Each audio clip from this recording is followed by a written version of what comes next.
Welcome everybody to episode 18 of Real Time. My name is Ryan, and with me as always is Robbie. Robbie, how you doing this week? Good. I'm very good. It's been a while, but we've got so much to talk to that I won't hold us up with another ramble. But we do have some stuff from last time we should talk about first.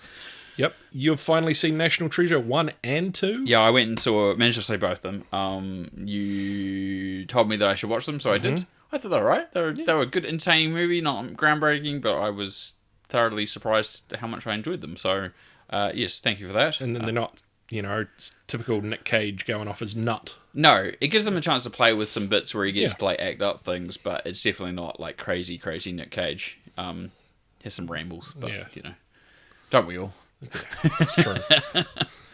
But yes, you need to knock some stuff off your list now. Oh, yeah, I really do. We need to sort this out. I've got so much. Yeah. We got Spinal Tap. That's now at the top of the list now. Right. That could be at the top for next one. All right, cool.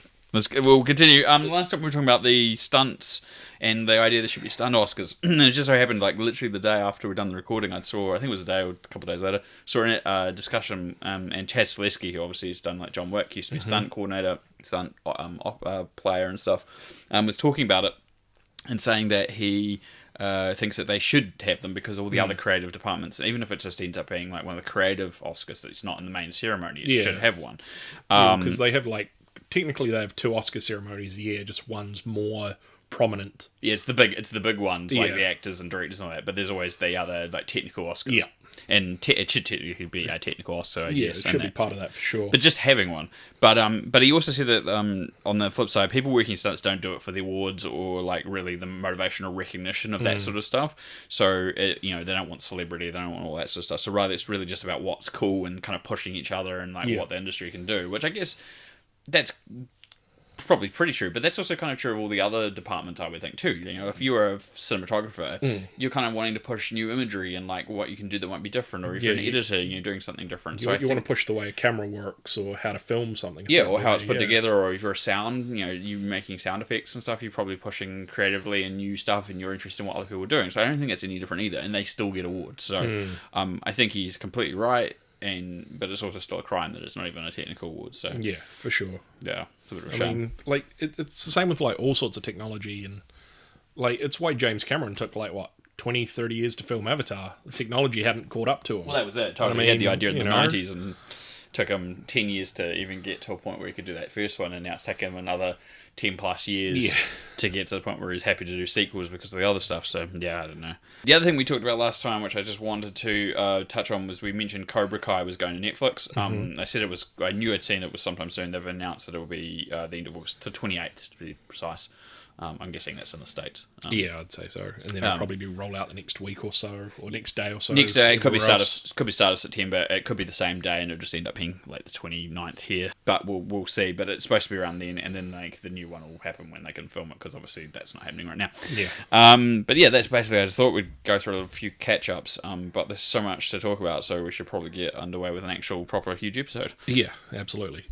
We'll get our in memoriam section out of the way first, which there is a crazy amount. It's just been a crazy several weeks. So Ennio Morricone, he died. He was 91. You probably won't know the name, but you probably know the music. Definitely you might know the name. Music. But yeah, Good, the Bad, and the Ugly is probably his most famous score. But he's done so many, a lot of Italian. Obviously, his Italian origins, spaghetti westerns, all this sort of stuff. Yeah, I think he was more known for the westerns. Yeah, sure. Tarantino ended up using for Hateful Eight, but some of that score was actually his unused score for The Thing. Oh, if you didn't know that. So they kind of composed he composed a big chunk of the score, and then Carpenter ended up kind of not using it and doing his own one. So a lot of the music got repurposed and got used for Hateful Eight. So there's a couple of new original things in there, and there's a couple other extras and stuff that he got. But so 91 good innings. Yeah, definitely good innings. Iconic. You're never not going to hear that music and not like it's got a very good unique sound. I don't think he ever did. So yeah, well, I mean, like when it was announced, even I saw it on different news places. They're all like, Ennio Morricone's died, and it's like, you won't know the name, but you'll know the music. And they started playing the Good and the Bad and the Ugly theme, and it's just like, okay. Yeah, of course. So it's probably definitely his more iconic one, if anything. Yes, definitely. Kelly Preston, age 57, breast cancer, was pretty surprising, actually. Yeah, she managed that to was keep one of the surprising ones. She managed to keep that very quiet. Had been struggling with it. It came out later that she'd been struggling with it for a couple of years. I think not just her, but like the whole sort of John Travolta and family as well. Well, because they lost one of their sons, like Jet several years ago. He had a seizure in the bathtub. Yeah. And that was several years ago. So yeah, that was a bit of a shock. Preston herself was a model and an actress. I found if I just the week beforehand had seen, I'd rewatched Christine, and she's in it as like a high school student, because that was early 70s. Or was it 80s? I forget. Late 70s, early 80s, I forget. And so I was talking about the fact, I was like, I actually said to someone, I was like, oh, what's she doing now? Like, I knew she was married to Travolta, but I was like, does she still act? Does she do anything? And then, like, a week later, this news came, and I was like, well, there's my answer. There's your answer, yeah. I think she's one of those people who's sort of marries famous, but she's famous herself, but keeps a low profile as well after. Like, she's like quietly retired. Yeah, I think she had kind of quietly retired. I think she still turned up in the occasional thing every now and again. She was very infamous in the 80s. She had a string of high profile like romances with very famous, like a huge number of famous actors throughout the 80s. So it wasn't too surprising that she dealt with Travolta in the end. And they were together for a long time, a very long time. So pretty crazy. I honestly I think out of all of these, it was probably the second most shocked of them I was. So I think we'll work out what the first one was when we get there. Stuart Caulfield, again, you probably don't know the name. He's a producer, but God, what a history of like huge titles. Yeah, just looking at them here, I was like, wow, I'm surprised. Yeah, he was only 67. So the list of stuff that I've written down, just so you had some point of reference: Elephant Man, The Fly, European Vacation, numerous Ben Stiller films, including Zoolander, Dodgeball, Tropic Thunder, and Walter Mitty. He's pretty much most of Ben Stiller's stuff for like the last 20 years. And so Stiller was like obviously one of the people that had like a very, very, very nice set of like responses and tweets and words about what had happened. And but yeah, again, a shock. Stuart actually also turns up quite often in movies as like a random cameo. So he, like a lot of the Ben Stiller ones, he's just one of the guys that might be in a scene somewhere, and he'll just be in a scene, and he either has a line or sometimes he's just a background character. But he's got this kind of crazy character look that he's just like a guy. He's usually got a beard, so you'll see him. And so if you go look at his listings of what he's done, you'll go, oh yeah, I do recognize him because you've seen him in this movie or whatever. So yeah, obviously a huge loss for Stiller, because obviously how much producing he's been doing for the last kind of 20 years, as I said, but film in general, and his record through that, especially the 80s, was huge. So yeah, just by reading this, like, it seems like that Cordenfield and Stiller had probably a pretty good relationship, and I mean, it's probably going to be rough for Ben as well, since he's just not long lost his dad as well. Very much so. He'll feel like he's lost two dads in a way, I guess. Yeah, I didn't even think about that fact. That's a very good call. Depending on how close they were, I mean, I assume reasonably close to a point. So he's going to be shattered. Yeah, that's crazy. Yeah. Move on. There's other ones here of Naya Rivera from Glee. I think she went swimming, or she was on a boat with her daughter, and she ended up... The daughter or son? I think daughter, I can't remember now. I thought it was son. Anyway, I didn't catch up on any of this. You put this in, and I was meaning to, and the only thing I did see was something about it. Police said it was probably accidental drowning, and there was like maybe a strong current or something. Managed to get the kid back in the boat or something. I think they definitely found the kid almost like straight away, but they couldn't find her for a while. Wow. I think it took like 3 or 4 days until they eventually found her body, and they're like, yeah, she's drowned. That's crazy. Which is a shame, really. I mean, it's only 33. I mean, I think her kid wasn't even that old, like only a few years. Yeah, I think that's quite 3 rough. or 4 years. That's really rough. Obviously, huge outpouring of people, former co-stars on Glee. She's obviously done a lot of recent years, a bit of film work as well, and I think she still had something that was due to release. So. It was pretty crazy. Nick Cordero, also same thing. A lot of people pretty surprised. Unfortunately, coronavirus related. So film and stage actor, very prolific stage actor. And he ended up in an induced coma, I think it was. And it sounded like he was turning a corner, and then all of a sudden the announcement came out that he'd died. Again, showing that coronavirus has no limitations on who it targets or anything like that. So no. there was a lot of news stories about that. It was huge loss to especially the stage performance industry. Like, just so many people just shocked that someone, even he wasn't that old, 41. No. Could die of coronavirus at that, to that extent, just like so take ravaged anyone, so quickly. And I think you mentioned before about deaths that shocked us recently. And I think this is probably the one that shocked both of us probably the most, was Grant Imahara from MythBusters and ILM builder who did R2D2 and controlled the R2D2 models for the prequel movies as well. He died of a brain aneurysm. 47. That's a brain aneurysm. It just comes out of nowhere. Yeah. And but 47, man, like, that's crazy. Like, I think I saw it like just as it got announced. I just happened to be on, it was like Twitter or something, and someone had posted a comment, and I was like, no, that can't be right. No. And then sure enough, I saw more posts, and I was like, holy crap. Reading, there was a really nice post. I can't remember which website it was on, but it was basically the rest of the build team, and Adam Savage just posted like a little like kind of tribute to them, but Carrie Barnes one, man, it was heartbreaking. Yeah. She obviously was just such a huge fan of his, like, as a friend, and like just as as an innate talent. Yeah. I think of all of them, she's the one that got hit the most, and you could tell it also through her Twitter posts as well. It was just it was such a sad. It was so sad, like, just seeing those sort of responses. And, because I think for her especially, I think she built most of her relationship with Grant on MythBusters, whereas Adam and Tori already knew Grant from ILM anyway, so they'd already sort of had that relationship. Not that it wouldn't have hit them hard as well, but I just think for Carrie it was kind of probably a bit more personal, and you can definitely see that. Oh, and obviously the three, the build team from MythBusters went on to do White Rabbit Project, and they that it was such a great show, and it's such a shame that it only got one season. It was. I just thought it was like a great concept, and that Netflix probably should have given it another chance, but. It was a bit of a shame. You've added something here that I didn't even hear about, which is again something unfortunate, like the same thing, and it's related. Yeah, so Adam on his podcast with Norm, he sort of sat down and they had like a half-hour, 45-minute talk about just the relationship with Grant and what he meant to Adam and all that, and it was really good. I'd recommend it if you haven't seen it. But yeah, so Adam mentioned that the same week? Yeah, the same week that Grant had died, that John Tessier, I can't remember. I'm sorry if I'm... Tessier or Tessier. Yeah, I'm sure Adam said it right, but I've completely forgotten what it is now. I should have looked it up. That's my bad. He was a showrunner on Savage Builds and Mythbusters Jr., as well as a producer on White Rabbit. He died the same week. Oh, wow. That's just...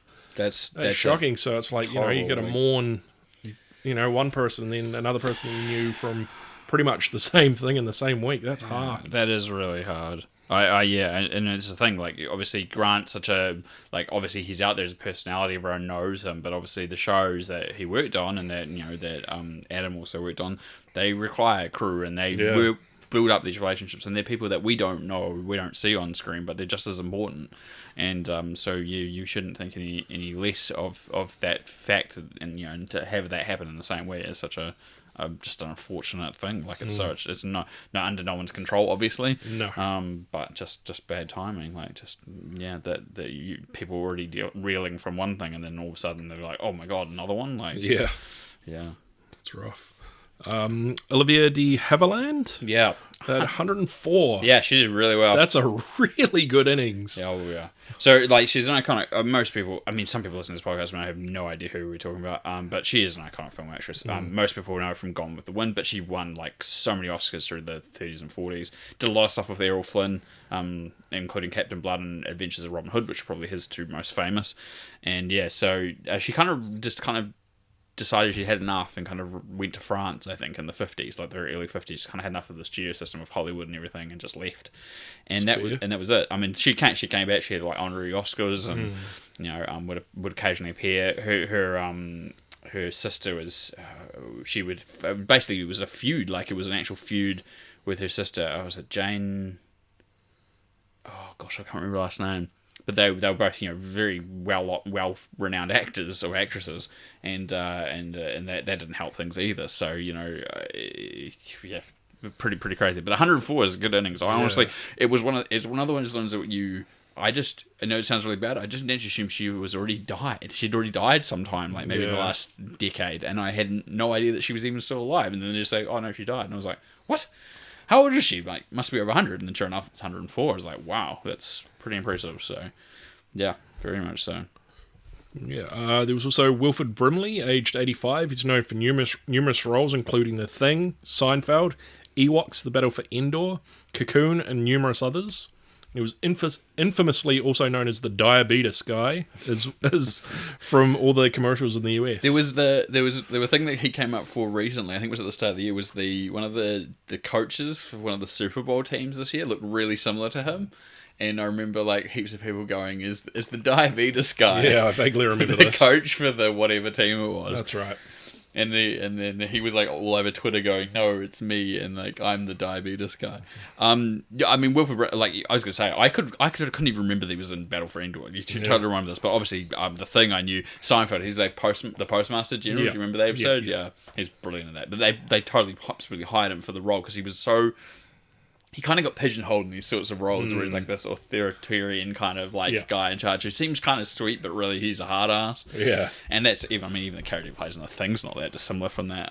But I mean, obviously, the other thing about Cocoon is I didn't realize I was thinking about this afterwards. I was like, hang on, how old was he when he was starting that? Because I'm like, oh, he's only 85 now, and like the Thing was like 30 plus years ago. So I was like, he was like in his late 40s, and he was playing like one of the home residents who seemed like they were in their like 70s. Yeah, he was like totally aged out of his actual age range. Like he was only in his 40s, yet he looked like he was like 75. Well, I think that's the same in like Battle for Endor. I think what was that, mid 80s, late 80s? Yeah, it was around the same time. So you know, he looked as though he was at least in his 60s then. Yeah, and he was only in his 40s. He was only in his like late 40s. You know, I suppose that's what makeup can do to you.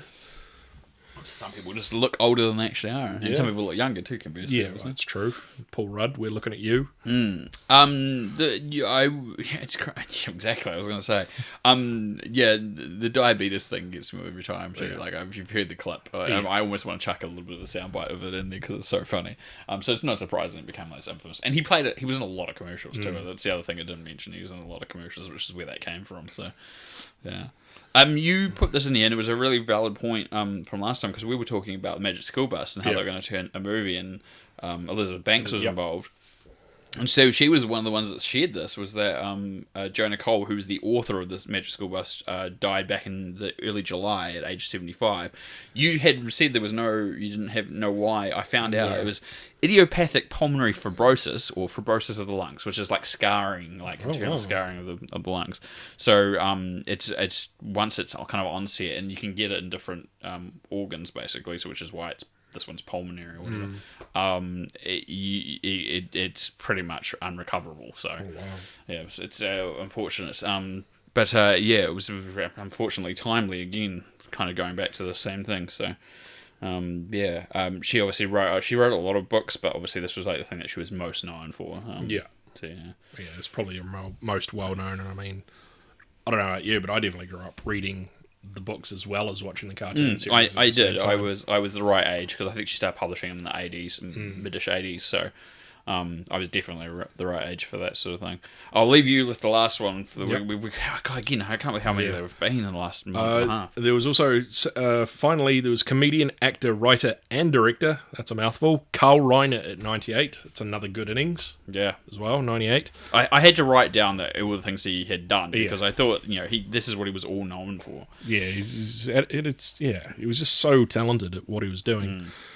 His final, and I say this in air quotes that you can't see, his final performance was with his son Rob doing a Princess Bride scene along with other celebrities during lockdown. Which is so fitting because obviously Rob directed the original film, and like Carl had some involvement in, I think, in like just like a little bit of like he looked over the script and gave us input and stuff at the time, if I remember correctly. Definitely would have been. So it's kind of nice and fitting. But yeah, I haven't watched any of that. Have you watched some of that Princess Bride? I've seen the odd one here and there. I've definitely seen this one where Carl is the grandfather and Rob is the what's the kid's name in Princess Bride? Oh my god, my memory's blank. I can only remember the actors. Mole. Yeah, it's Savage. Yeah, Fred Savage. Fred Savage. That's but I can't remember the character's name. No, I was meaning the It's probably actor. boy. Yeah. I don't know. I can't remember this. He was playing the Fred Savage's character, and he was playing the Peter Falk grandfather role. Yeah, okay, yeah.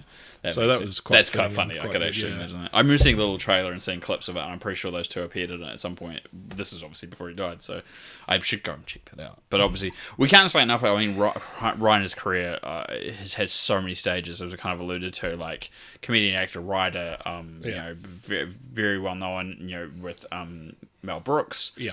But then also, as we talked about, as a director and a writer, as an actor in television and film. Obviously, you know, all his kids have ended up doing work in the industry as directors and writers and stuff as well. So yeah, and speaking of Mel Brooks, I mean, I think it's probably about a week or so before this happened. I think I saw Rob or someone related had posted a picture of Carl, his wife, and Mel Brooks all sitting together. Yeah, we talked on a couch. I think we talked about this as well. He looked at, you know, of his age, 98, but he didn't look bad. Like, he still looked pretty much in reasonable health. He's still been acting. Like, I'm pretty sure. Like, I mean, aside from this obviously this thing we were talking about before with the Princess Bride, I think he's still been appearing in the occasional thing up in the last few years. So it's not like he's been like here. But just, I mean, it wasn't a shock because again, 98, and you know, we'd actually been talking about it. I think we were talking about this because of obviously there was that joke video that joke for coronavirus lockdown and about how Mel Brooks, Max Brooks, yeah, and it's like everyone getting sick and all that sort of stuff. And so like it's such a crazy thing to think about, but that's been a rough let's say a rough kind of 6 weeks. That's a lot of people, famous people especially. We should probably move on to some actual movie-related stuff that isn't death. No offense to the people who've died, but we can't talk about that all night. Otherwise, we'll be here all night basically. I saw this and I just thought this is like a big deal. I don't know how you'll see this. I'll talk about it and I'll see what you think. So the feud that we've talked about previously was going on between Universal Pictures and AMC seems to have ended. So finally, if you remember, there was a big deal about digital distribution, basically how long a movie could stay in cinemas and how long it could go before it went to like digital platforms for rent. And Universal was doing this whole thing about putting out the same day, so it goes into cinemas, but you can also rent it if you're at home. And of course, the cinema chain didn't want to do that because they're like, we've got a 90-day window. This is our company and how we make money, and you're basically killing our supply, and we need to make an agreement. So basically they have, but looking at it, I think Universal's walked away with what I think would be a pretty good deal. So previously, as I said, the cinemas had a 90-day window, and now they can release their films on demand after just 17 days. Oof. So it's not even like 2.5 weeks. Yeah, it's not even 3 weeks. It's only. But this is right now. The deal's only between AMC and Universal. But it asks two big questions. It asks other questions. How long before the other big studios follow the trend at AMC? So like if I was Sony or Disney or whatever, and I say, well, Universal's getting that deal, I want that too. Yeah. But then also, what other cinemas owners around the world are going to get pressured into? Like, is AMC's case going to be specific to them, or is Universal going to go, well, this is the deal we've got at AMC because we negotiated it, and if you don't like it, whatever other cinema chain, we're just going to either rely on them for a 17-day window, and we're just going to put it online just like normal, and you're just going to lump it, and we're not going to provide you our movies. Like, they just start pulling films from those people. And then if they do that, then will other companies also follow that suit? Because I think so. This is very controversial. Ironically, I'd written this out, and then I just saw a news story the other day. Do you know? I think it's called. Is it called the Paramount something or other? It was a law that basically came in the 30s in America, and it stopped allowing production companies from owning the cinemas. You're not allowed to own the cinemas. Because it gives you a monopoly, right? You can block book, and you can stop other movies, and you can stop independent films. That law has been dropped. That no longer exists, which is a huge deal. Like, it was brought in for a specific reason, which was to stop a monopoly of anything, and like allow, like, if you're an indie film producer and so forth, you can't, you want to be able to get your movie into cinemas. Now those big studios can just put, say it's Disney, just put nothing but Disney movies and Marvel films and Star Wars all the time. And if you're like from Blumhouse or A24 or someone else. You might even get a chance to put your horror film or whatever it is that you've got in that cinema because they go, nah, we're not interested. We've got making enough money off our tentpole films everywhere. So this again continues to like, what are they? The other thing that's going to end up happening, well, these movie studios, when they don't get their way, just go, right, we've got a lot of money, we can just buy a majority share of that movie chain. So we've started on Universal walks in and owns 51% of AMC. And now they can control it 100%. They have to make any agreements, and they can just all of a sudden start going, we don't even want to do that 17-day policy. We want to do what we originally did, which was day and date. Yeah. Cinema would be damned, like if it makes money for us, great, and if it doesn't, we're going to make money either way, so we don't care. And then, or they start shutting down cinemas when they realise we don't need this many screens because people watch more stuff at home. Yeah. So this is a very slippery slope, I think. I just want to interject there, like, the whole law that you just mentioned, like, I wonder how that works for, I think Disney owned the El Capitan in downtown Good question. LA. That's a very good question. Do you know how they got that? Yeah, I do want to know. Yeah, okay. So this is also, it's one of the only cinemas that a studio owns that is publicly open. Like the studios can open cinemas that are private for their own use, right? They had to go get a court injunction to allow them to own that. Oh. So it had to go through the courts and had to be approved and, as an exemption to the law, basically. Yeah. So they had to go and say, in order to get the approval to purchase the place, they had to be allowed to. And with this law gone, they don't need that approval anymore. No one needs that approval. Okay. So all the movie studios, in theory, could go in. I don't think the change to the law has fully been enacted yet, but it's basically been passed to say it's being dropped. Yeah. I was supposed to read more into it because I thought it was funny because I just read this whole thing about the Universal AMC thing and then saw this, so I need to actually read some more, but I did read enough to remember that that's how they got that cinema. Oh, wow. And this law has been dropped, and I knew about the law in the past because I remember reading a thing about it was much to do with corporations and how much power and manipulation and how big the studio system was getting in the 1920s. So it also was part of that kind of Great Depression thing when obviously to make more money, if they could hold more of the revenue coming in. Obviously, if you have the theatre and you're charging them the money to the patrons and you're providing the content, you can control the content, make more money, and you're making up to 100, almost up 100% of profits, obviously. So that was again part of that whole thing. Wow. So pretty crazy, Like I honestly, I never knew of this law. Like I will probably look into it more, and I will come back next episode and we'll maybe just touch on it a little bit more once I can actually read some more into the history of it. But I honestly know there might be some people listening who did like some film history, and stuff like that, and probably know way more about this than I do. But so what I've gleaned in like 2 articles basically. It's probably nothing of what you've probably just scratched the surface. Exactly. I wanted to also bring this up because I've shown this to you before, which was that I actually said this to you and a friend of ours. So there was a weekend at the end of July in the United States, and obviously we've talked about how crazy the US box office is. Most people going to drive-ins, and there's not many cinemas open because of coronavirus and stuff. But 9 out of the 10 movies in the top 10 in that weekend were old releases, and 8 out of the 10 were older than 1993. Wow! So it's crazy. I honestly was shocked. The number 2 movie, so the number 1 movie was the newest one. It was the Dave Franco horror film that came out. But the number 2 movie was The Goonies. Wow. Made $208,000 that weekend. Oh, wow. So the others were Jurassic Park, Jaws, Grease, Back to the Future, Jungle Book, which was the other newest one. It was the Jon Favreau Jungle Book, not the original or the early animated one. Dirty Dancing, Gremlins, and The Karate Kid. Wow. Which is crazy. Even The Karate Kid at number 10 made $109,000 US wow, that's for its still pretty weekend.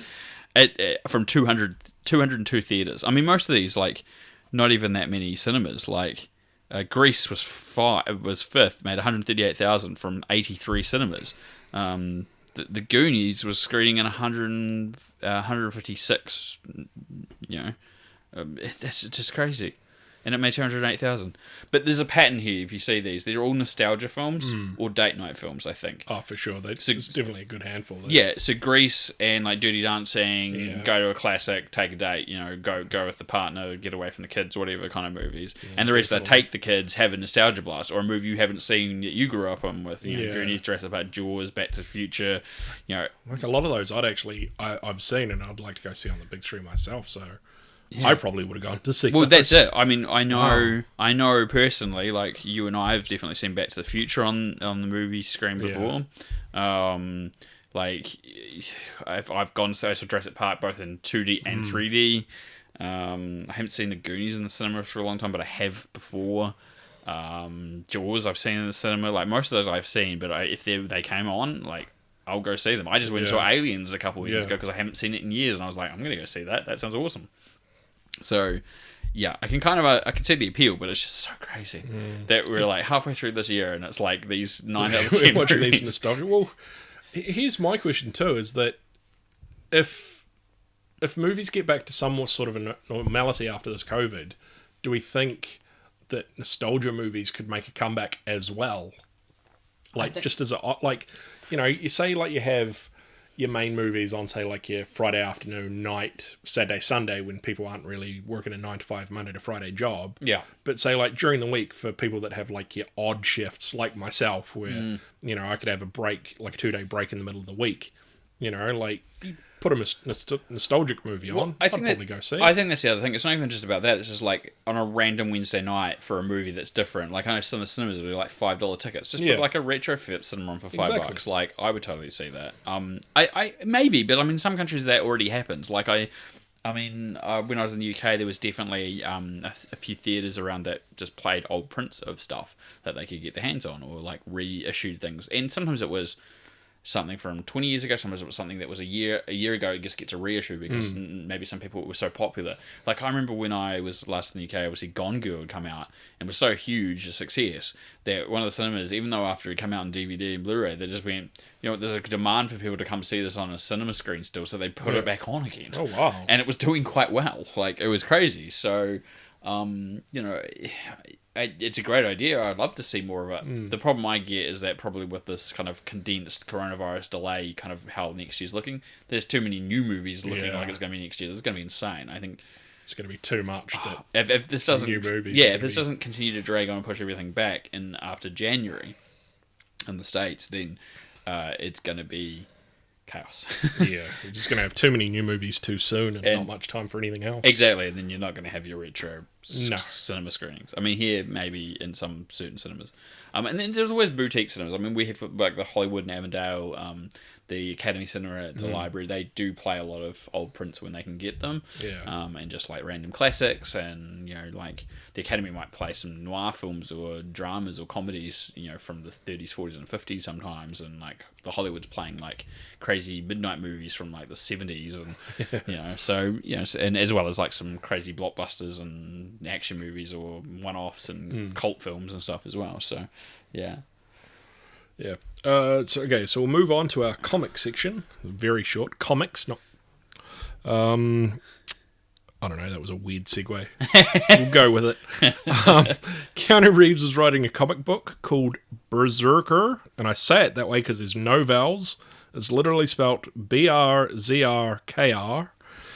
It's about an ancient immortal warrior, and it's limited to 12-issue series. It's out this fall, spring, depending on where you are in the world, October 2020. And he the characters looks like him, right? Is this what I'm understanding? As far as I'm aware, yes. Yeah. Well, it's him, John Wick, one of the two. As long as he's got a beard. Those things are like mutually exclusive. Like John Wick looks like Keanu Reeves because it is Keanu Reeves. I know. But as long as he's got a beard, I'm happy. And we'll touch on that later on. But he still hasn't gone over it.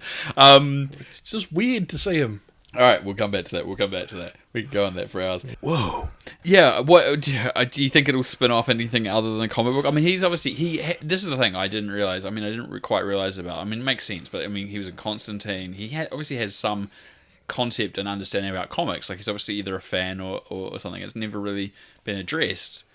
But obviously, if you're going to end up writing a comic and having an idea for one, you've obviously got some interest in the medium and the format. Yeah, for sure. I mean...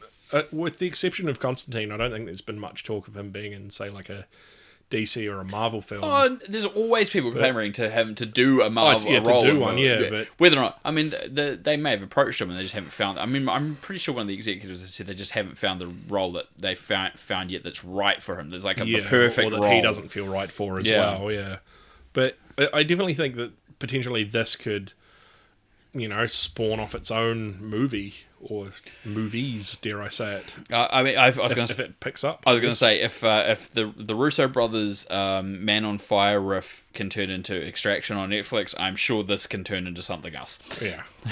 I guess watch the space, I guess. Yes. So DC Comics, Patty Jenkins has confirmed she wants to direct one more Wonder Woman movie. We haven't even got the second one yet because it's getting delayed, unfortunately. It got delayed. It got pushed back, then it got delayed because of coronavirus. It got delayed again. Whether it comes out in October, we don't know. But at least she's optimistic about one more. That's good. I think she also wants to kind of have that. We talked about this on another episode about like spin-off stuff that she wants to be involved in. I don't think she wants to direct those, but maybe be a producer or oversee it, make sure it kind of fits with her trilogy idea that she's got. But I'm keen. Like if she's keen to do it, I'm keen to watch it because at this stage I'm still keen on seeing that second one, and I really did enjoy the first one. So yeah, I think at this point I don't know how well it's doing because it's something I haven't really tracked, but I think the Lego set that's been released for this new Wonder Woman movie is probably doing well than the movie might at this point. I mean, I don't know how many units it's sold worldwide, but yeah. But I'm definitely keen for the second one anyway. I mean, I think we've only had the one trailer so far, or have we had at least two? I think we had like might have had like a really early teaser, and then they've only had the one trailer, I think, because that was when it was still due out like months ago. That's right, yeah. And then kept getting pushed back. I suppose once they've locked in a date and we get, I guess, the final trailer. I guess it depends on what happens in the US. Yeah. Again, coronavirus. At the stage it's supposed to be October, who knows? Will it stay? Yeah. Zack Snyder continues down the Zack Snyder train when it comes to his cut of the Justice League film. Was it hashtag Snyder Cut or whatever it was? Yes, released the Snyder Cut or whatever it was. The Snyder Cut, that was what it was. When asked during a Comic-Con from Home event about using any footage of the Joss Whedon shot for anything missing in his cut, his response, well, it speaks for himself. I would destroy the movie. I would set it on fire before I use a single frame of that I did not photograph. That is a fucking hard fact. I would literally blow that fucking thing up. Wow. That's definitely a Zack Snyder. It's not mincing his words there, is he? I don't know if you followed it. There's been a lot of controversy about Joss Whedon. Obviously, we talked about was it Ray? I always keep forgetting his name. Ray, the guy that played Cyborg. Yep. That's who it is. Oh God, I think it's Ray. It's Ray something or other, and I keep forgetting it. I know it, and then it disappears. But anyway, it was all that controversy, and then there's some other people coming out. Kevin Smith came out saying that when he went down to see some of the Rise of Skywalker shoot, there was people that worked on Solo and both cuts of Justice League, and they were talking about how that he heard was asking one of the guys how it went, and he said that Joss Whedon was quite disrespectful, about he was making jokes about Zack Snyder's ideas and about how he was improving the film and sort of stuff. I mean, it's obviously all third hand via Kevin Smith, but he doesn't. I mean, again, Smith's pretty blunt. He doesn't really normally make things up that he, there isn't any reason behind. So no, and if he hears something, it's not like he's going to be the one to like change it around to his sort of views and make someone out to be a bad guy. No, I think I think what he was hearing was exactly what he was told. How much of the truth was coming from that other person, well, that's to be debated. But I'm sure he's telling exactly what he heard. They were talking about Solo as well, and the difficulties between the two different versions of that. So I mean, I don't know. They're going to be showing some more of the Zack Snyder version and confirming some more details about it at this thing that DC's planning for the 22nd of August, which is called the DC Fandom. It's going to be covering various film, TV, and gaming related DC products, obviously, and stuff to do with Warner Brothers because they obviously own DC. No doubt we'll have lots of stuff to talk about next episode, including some more crazy statements from Zack Snyder, no doubt. But what I did pick up, there was a story a couple months ago, and now you mentioned this. There's a list of like names of people that are supposed to be at this fandom thing, and people have noted that Val Kilmer's name is on this list. Now, the only reason Van Kilmer would be related to a DC thing is for some reason they're bringing back his version of Batman for some reason, which, given Val Kilmer's propensity, is probably not highly likely. But what they could be ringing about was a rumor a couple months ago that there's going to be a director's cut of Batman Forever. Apparently, the original cut was slightly darker in tone. It had to do with more. I've seen behind the scenes. I remember seeing behind the scenes photos of this. There was a guy who was like a man bat. And it was a nightmare kind of thing. And there was some other stuff to do because obviously there's that whole psychology thing going on in that movie still. You know, what's her name? who's the actress? Nicole Kidman. Nicole Kidman, thank you. She plays that psychologist in that. Chase Meridian. Yeah, thank you. And Dr. Chase Meridian. Dr. Chase Meridian. Correction. So there was a bit more to do with that, and it was a bit more dark. And the movie is like the finished movie is about 2 hours 9, 2 hours 10, something like that. And this cut was apparently like something like 2 hours 40, 2 hours 50 maybe. So and it was the original cut that Joel Schumacher handed in, and then they went back and pulled some stuff out to kind of reduce the time runtime on it. So the rumor is that they maybe they're considering releasing that, and of course it's actually just past its 25th anniversary as well. So I know, really make you feel old. That's doesn't insane. I mean, came out in 95, remember? Yeah. So. Well, I'll admit when I grew up, that was probably Was it the first one I saw? I think I saw that, and then I probably went back and saw Batman and Batman Returns. Okay. Or, I don't know, I can't remember. I've forgotten what order I've seen them in, but I think when I grew up, like, that probably was my favourite Batman movie, until I obviously grew up and went, you know what, those two first Tim Burton ones were actually better. Yeah, I mean, to be fair, like, I never hated the first... I didn't ever hate Batman Forever, but you've got to put it in the context that I remember seeing it, obviously, when, like, Jim Carrey was, like, peak 90s. Yeah, it's definitely peak Carrey. And there's Pete Carey in there, and like Tommy Lee Jones was doing pretty good for himself at that period as well, like Fugitive and then Men in Black later on. Yeah. And like Joel Schumacher, like his vision is very unique, as we've talked about before, you know, when we're talking about when he passed away just recently. And so, you know, and he obviously had certain mandates the studio wanted to meet, and he met them and did it his own style. And I think it's still a good movie on its own merit. It's just not as good as Burton's stuff, because Burton had just a unique idea, but obviously it wasn't what the studios wanted. So it'll be very interesting, this director's cut, if it does get announced. I somehow doubt they were going to say Val Kilmer is going to turn up in some crossover movie event in Pier, and like I don't think it's something like that. I mean, well, we talked last time about how Michael Keaton signed, rumoured to have... I don't think it was his sign, but was like rumoured to appear. Could you imagine, this has just crossed my mind as you say this, could you imagine like there's like some Warner Brothers executives and they're talking about doing this and like, oh yeah, we should get all these like former actors in, and they're like, yeah, okay, cool, so let's get Keaton. Let's approach Val Kilmer. Hey, what about George Clooney? Yeah. Like George Clooney's like, I'm staying away from that. Yeah, Clooney would be a hard no. Yeah, Clooney wouldn't even come near that. They wouldn't even, I don't think they could even consider it, considering how outspoken he's been about how bad that movie was as an experience. Yeah. And the bat nipples. The bat nipples and the credit card. Yeah. Cha-ching. Cha-ching. Don't leave the cave without it. No, definitely don't. Right, we'll move away from DC and we'll go to Marvel now. Paul the Big Show White, the WWE wrestler, he's looking at a Kingpin role in the future Daredevil project, which, I mean, Vincent D'Onofrio was pretty good in the Daredevil TV series. And, you know, I suppose at the time as well, I mean, yes, it wasn't the best movie, but Michael Clarke Duncan in the Ben Affleck movie was pretty good as well. He was a good choice. I remember thinking of all the casting in that movie. He was probably the most solid one, like as an actual pick that I would have been like, that was a good choice. You know, he did the role really well, and he suited, you know, that physicality and like intensity and stuff that he's able to pull was perfect. Yeah, I definitely feel if Marvel want to make Daredevil a movie now, that, you know, they're sort of going down that track, or I don't know, it's hard to tell now what they're doing, because they've practically killed their Netflix series. All of them. Series like, I. You know, series I's. Multiple series. Yeah. So it'll have to be to be a re-establishing. I would say if you're going to do it now, it would be re-establishing it as a character within the MCU now. That would be the only way to do it. I mean, there's literally there's no TV projects left at all. Agents of Shield. Agents of Shield is just finished. Yeah. I think there's still a couple of episodes to go in the States at the time of this recording. Exactly. But, so that's it. Like, there's no other shows. I think that was the last one left. Until the Disney Plus shows start up. Yeah. So, I mean, that would be the other way to do it, is you establish a new version, put it in the Disney Plus TV It's thing. probably the way they might be going. If they don't fit the character into the films somewhere. But, you know, who knows what's going to happen next. Sure. And speaking of, like, Disney... like movies or other projects, the New Mutants, not mutants, they're not cows. What am I doing? New Mutants. New Mutants. The New Mutants trailer with the opening scene and release date, August 28th. Hopefully, as the trailer itself notes. Yeah, I like that. It was quite funny. It's like August 28th. Hopefully. Yeah. And I mean, and like, looking at this too, like, August 28th. Like, that seems pretty busy at the moment. We've got It's Bill and Ted as well. Bill and Ted and other thing as well that Tenant was- is Tenet as around well. that time as well. So,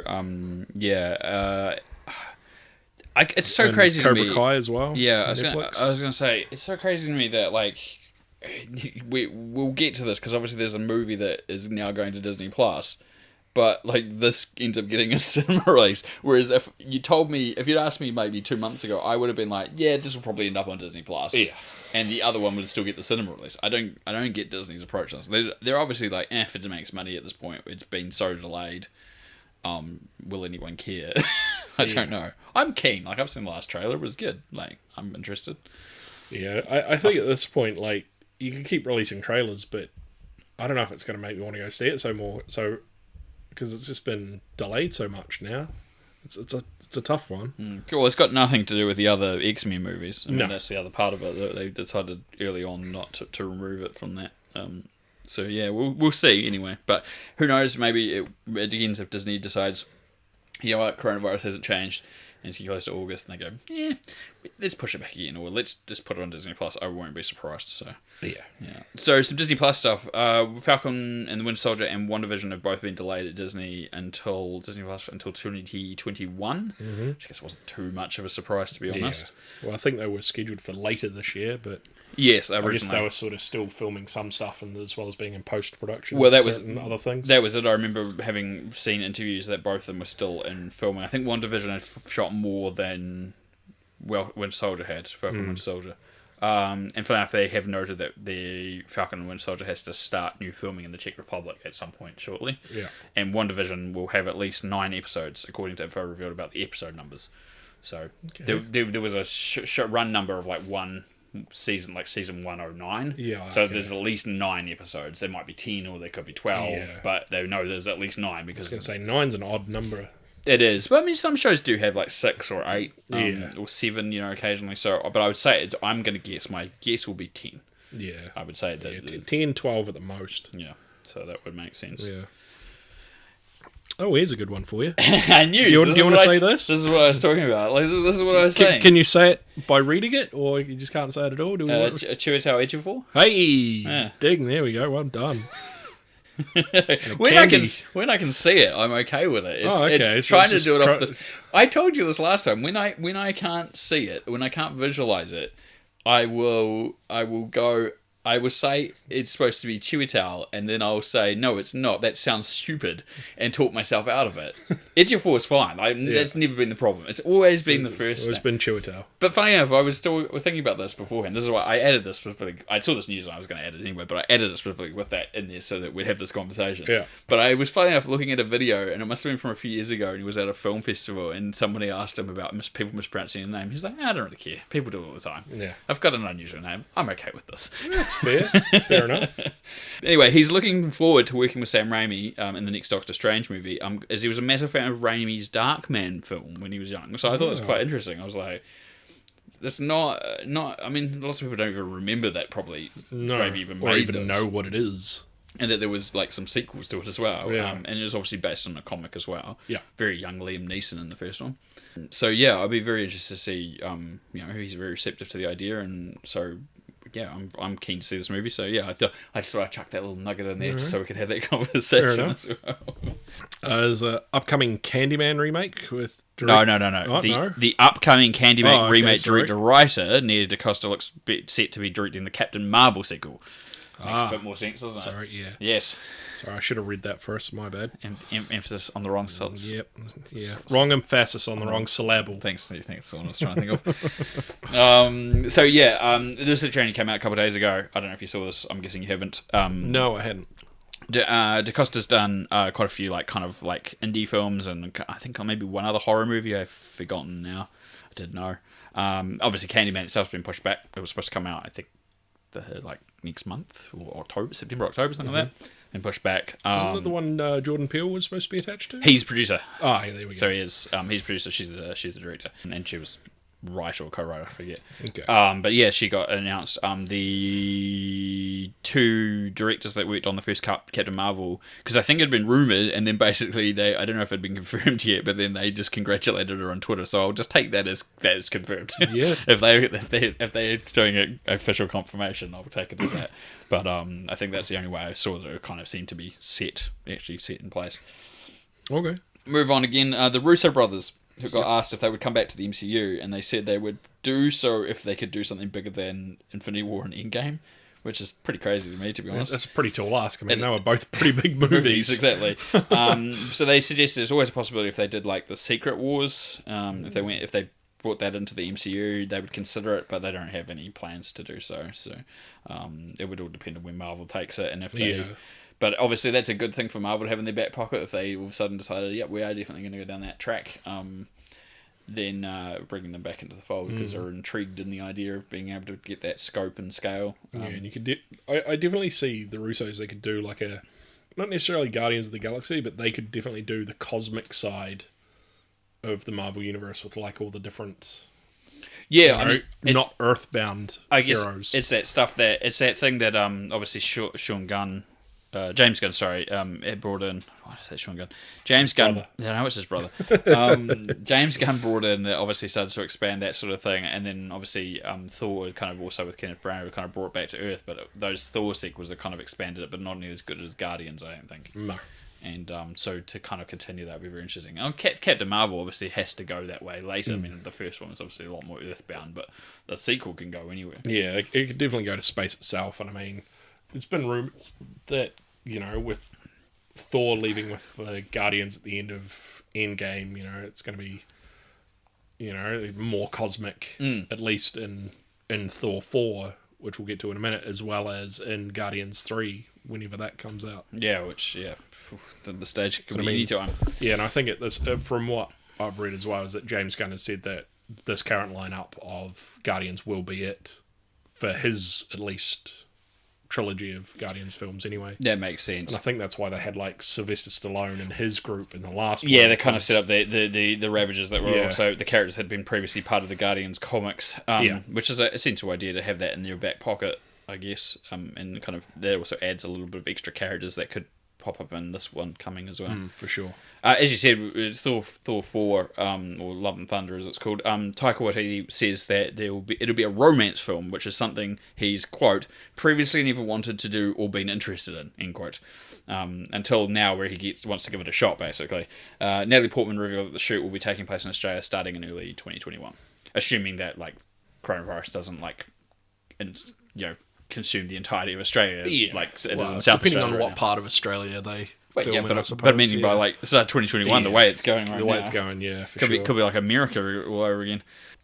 So we'll see what happens with that, but that's the current plan anyway. But yeah, it'd definitely be interesting to see how many sort of Taika Waititi's friends he can wrangle into this one as well, like New Zealand actors, like he did for it's probably going to be Ragnarok. It's probably going to be a few. So you can get another Sam Neill appearance somewhere. Hopefully, that'd be great. This is very intriguing. He says he hasn't previously never wanted to do a romance film, but I almost want to argue that Eagle vs. Shark is kind of a romance film. Yeah, there's obviously that's the core kind of subplot point to it, is that this girl that's smitten with this weird geeky guy at a game shop, and it's obviously got some romantic element, although it's obviously more about a comedy drama kind of at the base of it. But still, I think. I don't know if I could class it as somewhat of a romance film. And isn't his short film, was it 2 Cars, 1 Night, kind of a romance in a way? I guess in a way, but I guess that's a little bit more broad. I mean, you could literally just say it's more of a friendship kind of thing. Yeah, that's fair. But I would argue about. But anyway, most people probably don't know Eagle vs. Shark. It was Taika's first feature film, so especially if you're talking to international press, they're probably not aware of this sort of thing anyway. No, they probably won't know. You've given me a pile of Star Wars news. Yeah. As always, it seems to be the one thing that's constant with me is Star Wars news. The only thing of these I'd seen was the Bad Batch animated series. So I'll let you talk about that first. Yeah, so one of the story arcs for the final season of Clone Wars, the animated series, was the Bad Batch. It was like the first 3, maybe 4 episodes, I can't remember now, of just all these I was going to say mutated, but that's the wrong word, of defective clones who, well, because they weren't grown I properly, know, so I've they were just sort got this idea of defective. like ill-tempered, mutated Oh God, stormtroopers. Yeah. Sorry. Well, not really. They're not really ill-tempered. But So so they were deformed and they didn't process properly in the cloning process. Thus the bad batch. Yeah, exactly. Yep. And they sort of just got sent out and they were expected to die like most of the clones. But, they were just... Each of them had their own skills. Like, one of them's a really good sniper. One of them's like a heavy... like your typical team in an RPG sort of team-based game. Yeah. Makes sense. And I think...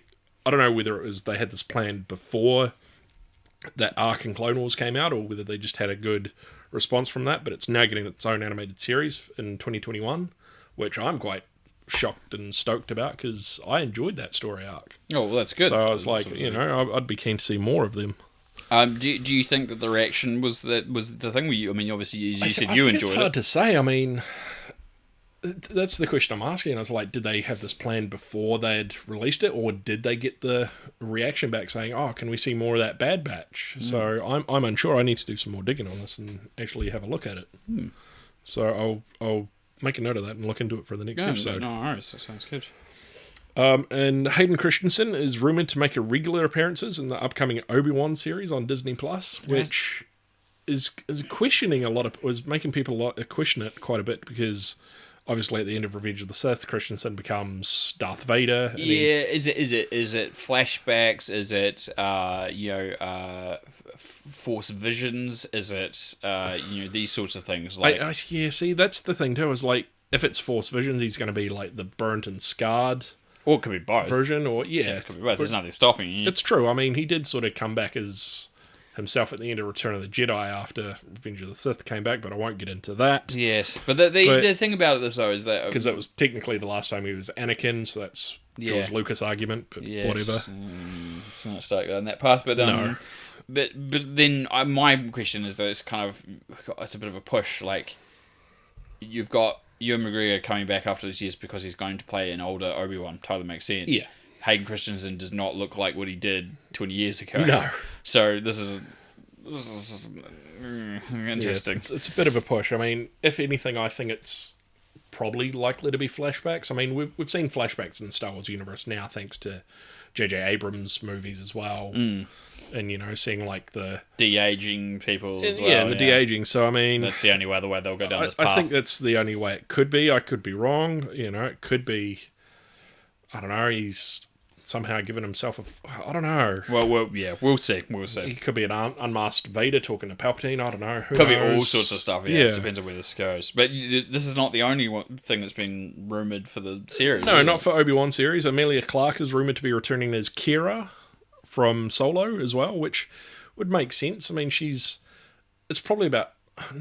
probably is about the same timeline, actually, because I think Obi-Wan is supposed to be based well before A New Hope, and Solo is based between Sith and we established. I think so... we were talking about this when I was trying to work out where Sith actually was, and you were like, it's kind of like this far afterwards, but not too early. Yeah, obviously there's only like a 19-year gap between the two ends of movies. Yeah, well, I think there's definitely a proper timeline, which again I will look into for the next movie to correct myself. But I think roughly it's about 10 years between each one. I was going to say that makes sense. So it's like 19 years after Sith, but 19 years before New Hope, give or take. Yeah, that makes sense. So it's somewhere around the middle of the two. But her character's not the only one from Solo that's potentially that's been rumoured to return to Disney Plus either. No. So there's also Donald Glover coming back to Disney Plus to play Lando Calrissian, a young Lando Calrissian. But there's no confirmation where this is. It potentially could be this series, it could be something else. It could be his own spin-off. Yeah.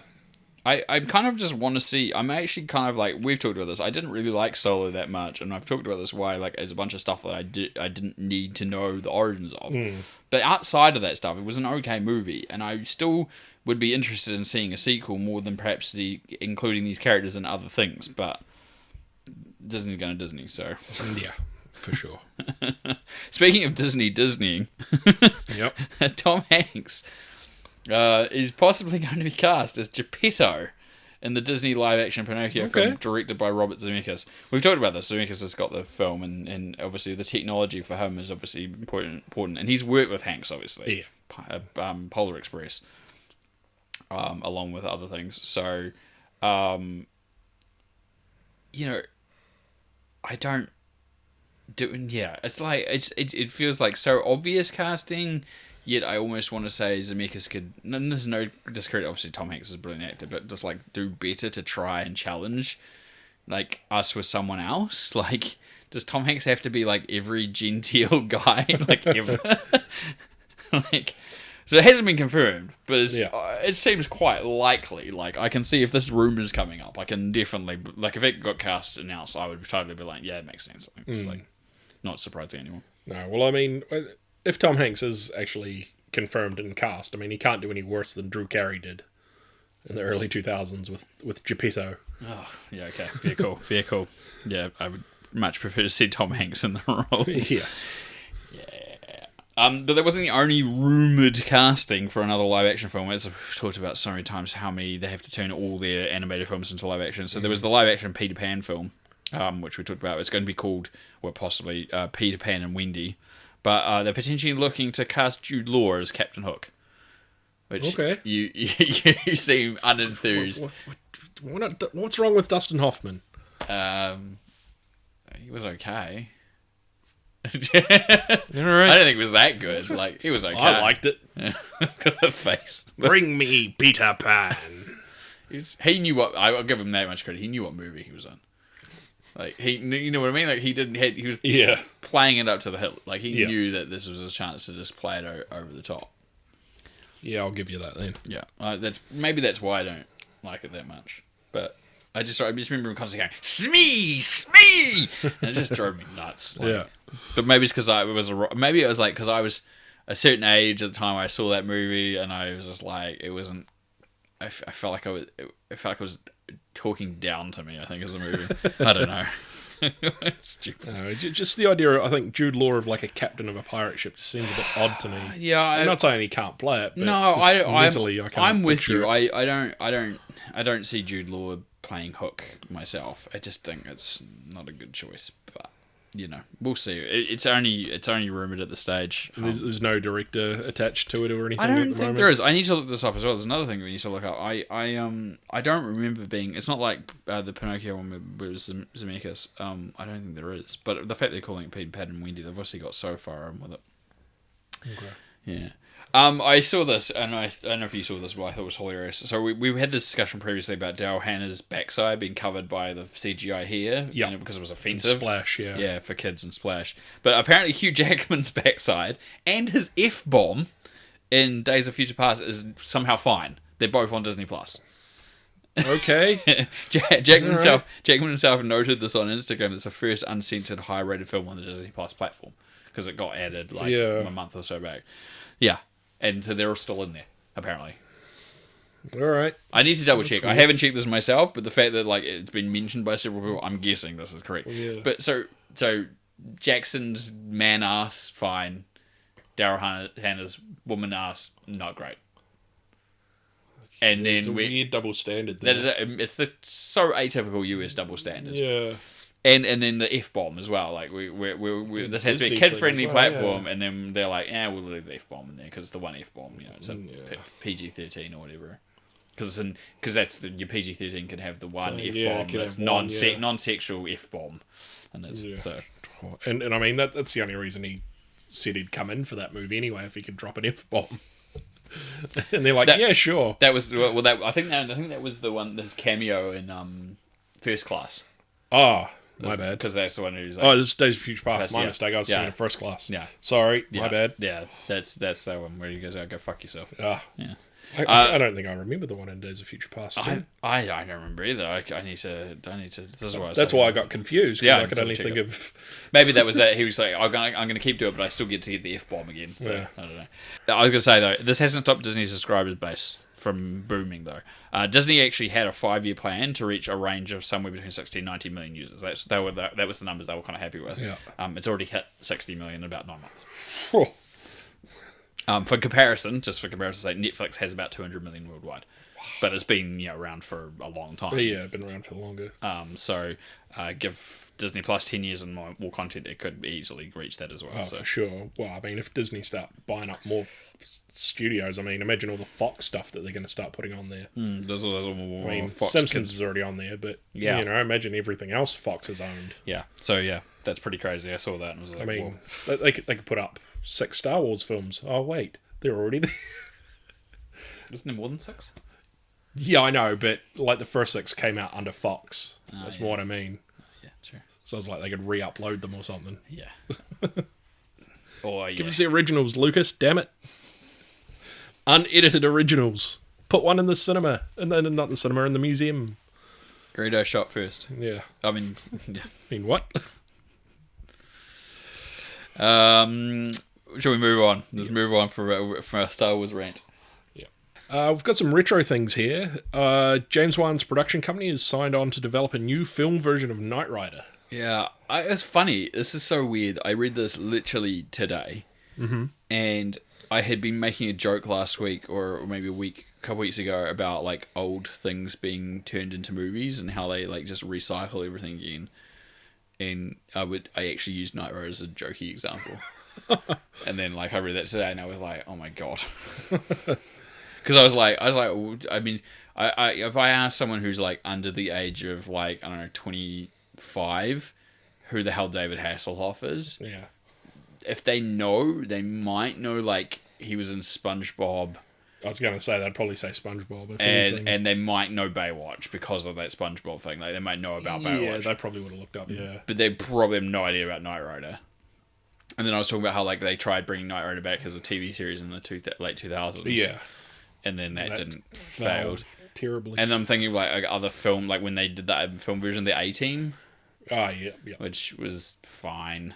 It wasn't horrible. It wasn't the best, no. It wasn't great either. But there was that period where they were looking at like, and obviously did the Charlie's Angels movies, and they tried that again. Yeah, just recently as well. Exactly. And so yeah, I have no idea what to expect of that. Probably not high hopes. No, well, I mean, like, James Wan's production company, and I mean, himself is a producer on the MacGyver series at the moment, which I enjoy. I mean, I say enjoy, I've only seen the first season when it popped up at work, and the 4th season recently, which has popped up at work. I haven't seen in between, because I think someone else at work has obviously taken them and watched them, so I've missed out. Has it changed between the 1st and 4th season much, or is it roughly the same kind of show? Like, hasn't it evolved It's too still much? pretty much the same show, but I think in this 4th season, it's more about saving the world as opposed to, I guess, like a episodic mission. Okay. It's sort of there's an overall arc.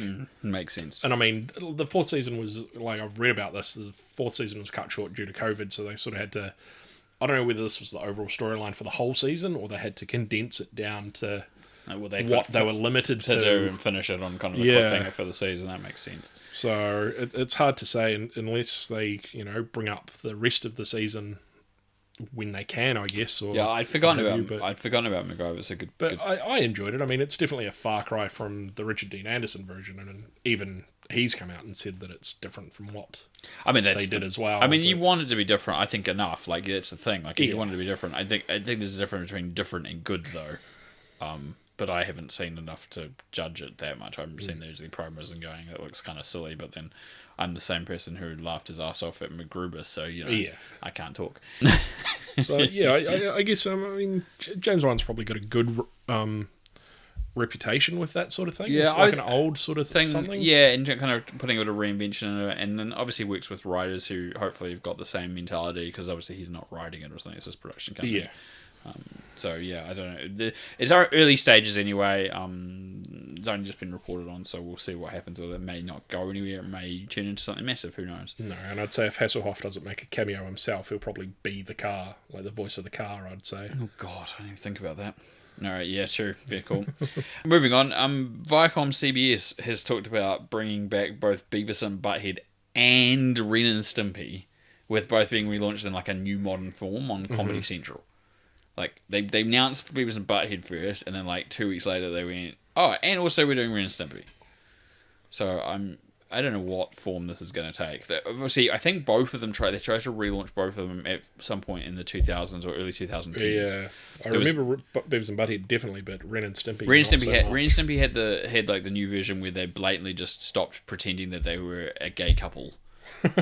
And they just were a gay couple, and people were kind of like, it kind of didn't have the edge to it because it was kind of missing the whole point about was kind of being closed off about it and making just subtle references. It was kind of funnier than just being blatant. Yeah, and there was like no underpinning humor under it all. It was just like everything was just like played for what it was. Sure. And the Beavis and Butthead relaunch went alright because I think the idea was that they were, instead of just music videos, they were taking the piss out of MTV, because obviously when 20 years earlier or whatever it was, MTV mostly did just play music, so they were talking about music videos. But obviously by the time they came back, MTV didn't really play a lot of music videos. It played like Jersey Shore and like reality TV. So they spent a lot of time like taking the piss out of reality TV, which I think is a sensible way of framing it. Like totally makes sense. Yeah, but the only downside of that too is that MTV was a far cry from its original self anyway, so it was no longer, in my opinion, no longer relevant. Which is why I think they're bringing both these and putting them on Comedy Central, because they obviously have Comedy Central, and putting these on these anime shows on Comedy Central probably makes a bit more sense. But they are wanting to re-establish them for like a new generation. So what that means, who knows? I reckon just let the current generation discover it. I mean, Comedy Central would be, I would say it'd be better off for Comedy Central just to repeat the shows. Original, yeah. And if the MTV license for like music videos can't be transferred, then just cut that bit out. Like, no, it sucks because it would be better to have it in, but just take that out and just have the animated shorts.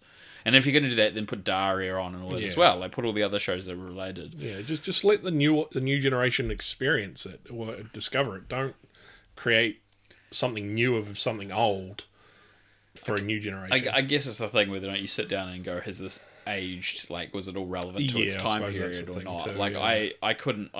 We're not the right people to ask, because both of us watched those shows and putting them out of context, like, it's kind of hard. Yeah, like I suppose even watching them now, they'd probably be a little bit out of context, but we'd probably still understand the context in it. That's what I mean. As well, yeah. So, yeah, I suppose you're right in that aspect. But at least try, I guess. I mean, I don't know. But anyway, we'll see. They'll do this, and it'll probably, like the other ones, when they brought them back last season or two, and then fail miserably, or not, and they'll do really well, and we'll eat our words. Yeah. We should move on to the what I've labelled as coronavirus chaos, because that's the only way I can describe it. It still continues to be chaos, and there's a lot to deal with movies that have been delayed, still delayed, changed, all this sort of stuff. Yeah. The coronavirus itself keeps trucking on in the US and continuing to cause like major delays in filming and infecting everyone, including actors like Mel Gibson, which we were like, yay, I guess, and Bryan Cranston, which is like boo. Boo. Yeah. But both of them managed to like kind of keep it quiet, I guess, in their own respects. They didn't kind of announce it until after they'd recovered, so which is pretty crazy to me. I mean, obviously the impact is that America has not changed, and they have all these ambitious ideas to keep filming and keep doing stuff as per normal in the case of still having massive number of cases. Yeah, and they've just reopened schools as well recently. Yes, too. And but at the same time, like things like they had the Walt Disney World in Florida reopened, and they had to close again. Yeah, and then like there's a whole idea about like filming stuff, and then potentially that's just going to have to stop again in some cases in some areas. So I don't know. A lot of the productions that are bringing up are like overseas productions. Yeah. So they're taking actors and crew and sending them overseas, but they'll probably have to do the same thing the actors and crew coming here have done, which has got this whole vetting process, quarantine. Yeah, do your quarantine. All this sort of stuff. Do it. So all these productions, it's going to add like 2 to 3 weeks onto their schedules probably as they get through all this sort of stuff. Yeah. And the budget's going to go up too because of it. Of course, yeah, indeed. I mean, a lot of them, especially if they've been delayed, the budget's probably already gone up because they had put everything on hold partway through a shoot and put everything on hold, so it's already cost them a certain amount of money. I've gone through and put a few things, so we'll just go through and kind of see where this all leads us, because there's so much. So Dwayne Johnson says production on the Netflix movie Red Notice, which was delayed by COVID, with him, Ryan Reynolds and Gal Gadot will begin filming again in mid-September. It's it's a crazy action movie. I think we've talked about this before. Obviously, huge budget, huge cast for Netflix. Like this is becoming their thing. Like we've had Charlize Theron in The Old Guard and this Extraction with Hemsworth, and like they're becoming this, and Six Underground with the Michael Bay film. Yeah, like, these with big Reynolds budget, as well. Yeah, with Reynolds as well. These big budget action-y films, and Netflix is already obviously finding that these are rating really well. It's something I didn't put in our news, but it came out recently about like the Netflix listed its like top 10 most watched things, and like 8 out of the 10 things were like big kind of actions or comedy movies, I think. And Extraction and The Old Guard were like some of the Old Guard didn't have the titles on the 10 originally, but then they announced the numbers had already reached a certain point within a very short time period, and would always put it in like the top 5, I think, which just shows you how much these movies obviously make for viewers, which obviously is where money might come in. So they're allocating these giant budgets. So I guess this is another one on that train of things, and we're just going to see more of these on Netflix, more of these like action-y, top star action movies. And they are like really well known and well established stars as well. They're not like your sort of B, C, D grade sort of movies with nobodies in it that nobody watches. So this will be the next one, but we'll see. I guess if the production's getting in under September, it'll come out sometime next year. Yeah. Dwayne Johnson was also talking about Black Adam, and it's looking likely that it'll be pushed back because COVID delays in the shoot, which was actually originally supposed to start in August or September itself, with the release planned for December 2021. So obviously if he's going to go shoot this other movie like in September, obviously he's not going to be shooting Black Adam anytime soon, so that just makes sense. Yeah, so it's follow on. I don't know if you saw, but Ryan Reynolds and Johnson have been trading jokes on Twitter about Reynolds joining the cast of that also, like and who he should play. Yeah. And then there was obviously jokes about him being Green Lantern and that he should have been in the Justice League. Yeah, I did see tweets about that, how Ryan Reynolds had always put Green Lantern into Justice League. Yes, and then there was like a director's cut of Green Lantern that was like 40 seconds long, and it had all these random just weird bits that didn't make any sense. Plus the bit from Deadpool 2 with the script. Plus then like the Justice League looking at Green Lantern. Ryan Reynolds. That's what it was. Yeah. And then Tom Cruise turns is in it as well because he was like the fan casting for Hal Jordan at one stage. Right, yeah. It's fucking weird. That's right. But look it up. I saw that. It's hilarious. Though, yeah. It's hilarious. It's worth looking at. The Uncharted film is finally about to start, according to Tom Holland's Instagram, showing his folding chair on the set with a note written on it. Nate, sorry. Sorry, from here it looks like an O, so with Nate on it. Just double checking that. That's what it says. Yeah, no, does it say Nate? It does say Nate. No, so it's my fault for reading it too quickly. Just reading note on it instead of Nate. And not thinking of the character's name. Do you want to reread this whole thing and I can do that so you sound smarter than that? No, it's fine. I'm good. People can make up their own mind whether I'm smart or not. All right. I'm not saying we're what? 18 smart episodes is the wrong word. Literate. We talked about this last time. You're literate. I mean, I think you read this fine. It's an occasion you just make up your own words. It's amazing. Yeah. I saw this, and then there was some conversation that it hasn't started filming, but then it was like, well, why is he showing this chair? And he's been showing like him looking super ripped because he's having to keep up with Mark Wahlberg and all this sort of stuff. So I don't know. I assume it's not that far off. If it hasn't started, it's like soon. So we'll find out. But it's actually going to happen. Maybe they've just sent him the chair and he's just taking it places and taking photos of it. I don't know. That's just weird. Why would you do that? I don't know. Because, I don't know, he couldn't keep his mouth shut with all the Marvel spoilers, so maybe he's doing this to troll people. Maybe that's it. Who knows? But it must be soon. Like, hell, I'd do that. I'd ask for the chair and take it like random places and go, just like subtly put in, like not necessarily clues to what's being filmed, but I'd make people speculate. You'd put it in random places so that it's like wrong and right and all that. Is that what you mean? Yeah. Well, no, I'd put it in complete wrong places. People think it's this, but it's completely not. Oh, okay. So not just that. I would put one that's like real, and then a bunch of fake ones, and then people can guess. Yeah, all right. Just I'll give you that. A challenge, Anyway, it doesn't matter. So it might be soon, but if it actually happens, I'm shocked. I'm shocked. There's 7 directors, multiple writers, different actors, cast and uncast, and it might actually happen. Holy shit. Can't believe it. Speaking of other movies that I was not sure were going to happen, Jurassic World 3. The cast are posting online confirming they're back filming as planned in the UK. These include Chris Pratt, Bryce Dallas Howard, Sam Neill, Sam Neill's hat, and Laura Dern, plus more folding chairs. More folding chairs, for sure. Because that's the thing, apparently. Yeah. And you forgot Jeff Goldblum as well. He's part of it as well. I didn't see that. I saw him talking about what they were doing for the quarantine process, but I didn't see that he posted any anything photo-wise or anything like that. But yeah. Laura Dern's one was quite nice. The folding chairs with Ali Sattler and Alan Grant on them. And Sam Neill tweeted as well the picture of his hat saying "Hello, old friend." Yeah, that's why I put Sam Neill's hat on that list. It's nice. I think it was Sam Neill said that I think it was Sam Neill. I think it was said that the old cast are there for they're part of the movie. They're there for the duration. They're not just in a scene or a set of scenes. They're part of. Like Goldblum was for the last one. Yeah, they're part of the cast. So that was also good to hear as well. I've seen a couple of things sort of speculated for this. Do we get to see Ali Sattler's kids grown up? Are they potentially going to be in it as well? Because she had kids in Jurassic Park 3.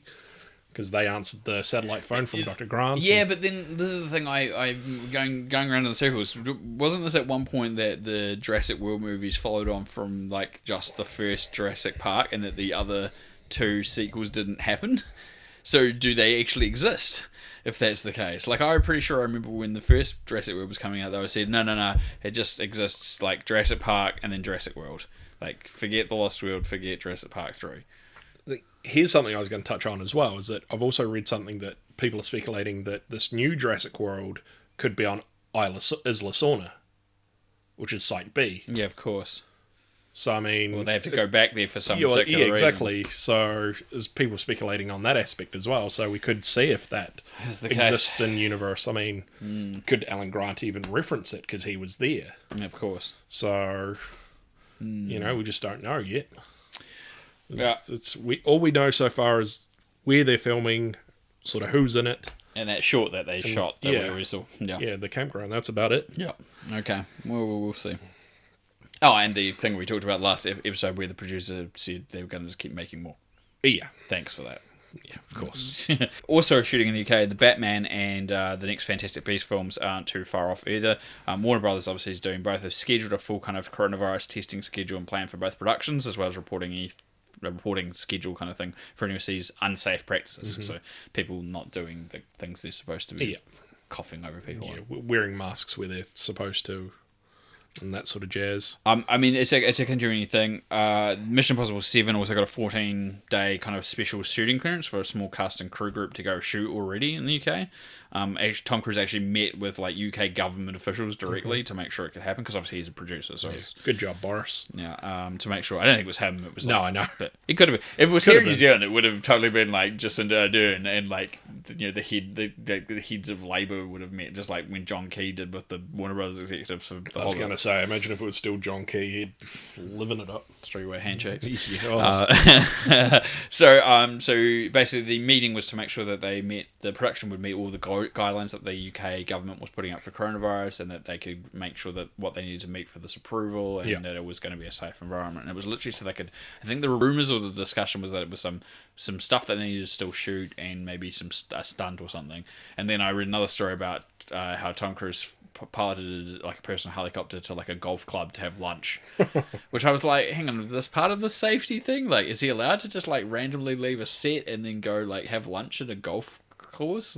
Is that okay? Oh man, okay, whatever.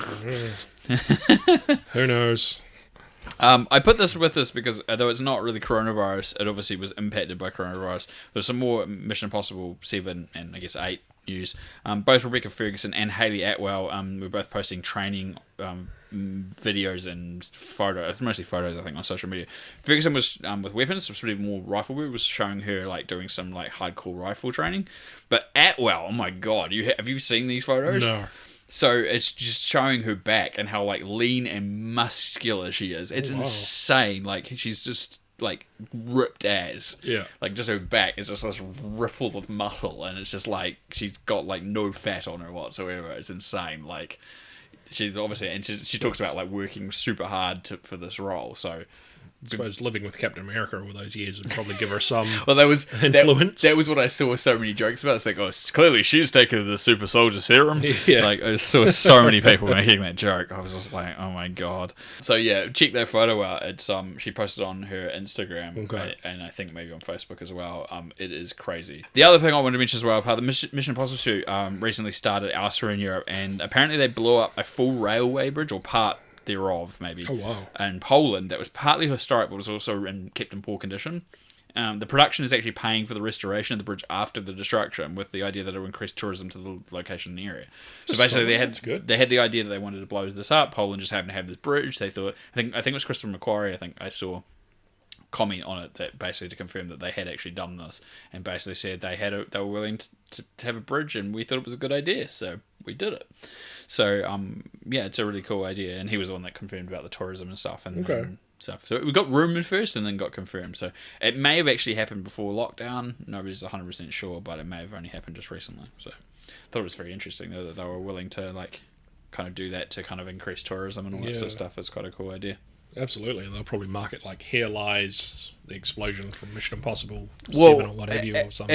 As I've talked to you about personally before, like when I went to Dubai and you go to the Burj Khalifa, there's some stuff from Mission Impossible at the base of the tower before you go up. So you there's a slate and some photos and a signed script, I think it is, a couple of signed things, and it's quite cool just to go, this, little mementos, and if you've seen the movie and you've never been there, like it's kind of cool because you know it from that, so it's a good idea. So yeah, sure. Shang-Chi and the Legend of the Ten Rings to commence filming in Australia in early August after earlier delays. Again, assuming there's no other coronavirus-related issues. No. But I hadn't even remembered the fact this had been filming. So and so obviously it's got to meet a Marvel release date or it gets pushed back.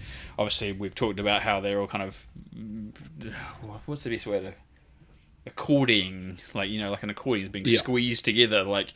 I feel like that's kind of like happening slowly, and if they end up with more delays like this, they just end up being able to move stuff around again. And I think this is just the inevitable thing that we know stuff's going to keep moving, and yeah, for sure. I mean, just things are just all over the place at the moment. Exactly.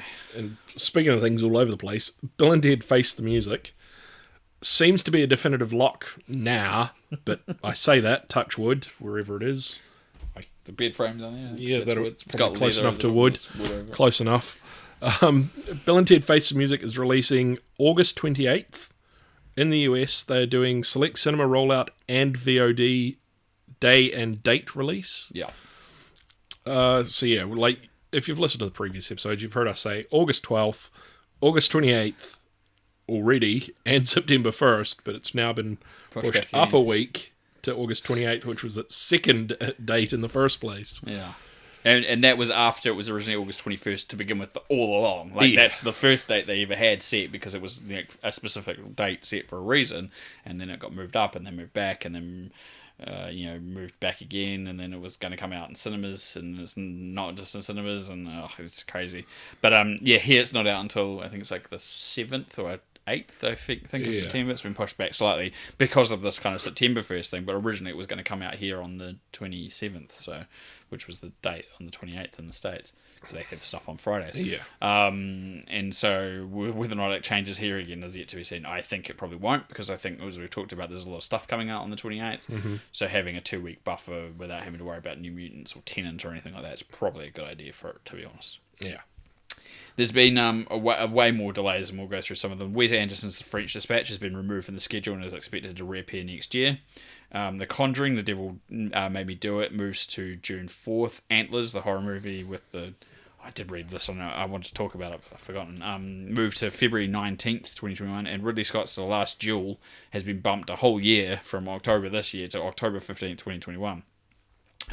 Tenant itself was delayed again, at first indefinitely. Warner Bros. Considered and then confirmed releasing at different times and different places around the world due to uncertainty in the US. They then confirmed there was zero plans to have the movie go to streaming demand before a cinema release. So obviously Nolan wanting to put it in cinemas. Yeah. It kind of Best way to see IMAX though. exactly, of course. That's the scope that it was shot in. So obviously having to see it in cinema is a good idea. So eventually they announced their plan that most countries releasing in outside the US are between kind of August 26th and September 3rd. But from the 3rd, there are select US locations. So, and as we talked about, New Zealand is August 27th. So, it's crazy to think that we've got to this point, like that. Like, I can see why they were wanting to do this like round the world release, because obviously, if there's something interesting and mysterious about this movie, obviously, when an audience in one country gets to see it and they start talking about the internet, it's going to ruin it for other people. So, having such a small space between it's out in English language speaking countries and the US is probably preferable than not having it in the US at all. But if you're a hardcore Christopher Nolan fanboy and you live in the United States, you're probably trying to find a drive-in cinema or like a place that's open that's allowing cinema releases right now. Oh, for sure. So that you can go see it. I mean, it's going to be, it's not going to be the same as not seeing it in IMAX, but at least you still get to see it, I guess. Definitely so. Just like Tenet was, Mulan was delayed again at first, seemingly indefinitely. With no new set date. Disney has now decided to release it digitally via Disney Plus, but unlike when they've put other things on that platform, you have to pay extra, so it's a premium extra cost. It'll be $29.99 US on September 4th. So they've not made any comments about a cinema release in other countries outside the US as we're recording this. Could change, but it's weird because, like here, for example, they totally could put it on cinema screen, so we would be on that same day on around September 4th. There hasn't been any other conversations made about other upcoming Disney films, including New Mutants, if that got delayed again in the States, or Black Widow. The response to the plan is probably easy to say has not been that positive. No. I mean, like I see where they're coming from. Like they're just trying to get as whatever money they can, even if that is an online release. But the budget's charging like people, 200 million or something. Yeah, but like charging people on top of something they're already paying for is kind of a bit on the nose and kind of a bit cheeky, in my opinion. I said this to a couple of people online, and I said this to someone else the other day. I can't remember did I say this to you about the idea that I was like, if you gave someone a deal, they would probably feel better. I did. So I explained this to a few people. I explained this to Ryan before, but if Disney allowed people to make a free account, and when I say a free account, basically what you could do is you can go on Disney Plus, but you can't watch anything, but you can see what's on there. But if you wanted to watch Mulan, you just paid $30 and you could stream it separate from paying the account. But what they did offer was that if you signed up or you were already a subscriber, you got a $5 discount or something. Yeah. Because I think it would have a twofold thing. People that are already in would feel like at least they're getting some semblance of a deal, and there's kind of a bit of psychology behind that. It's manipulative, yeah, sure, but companies do it all the fucking time. Yeah.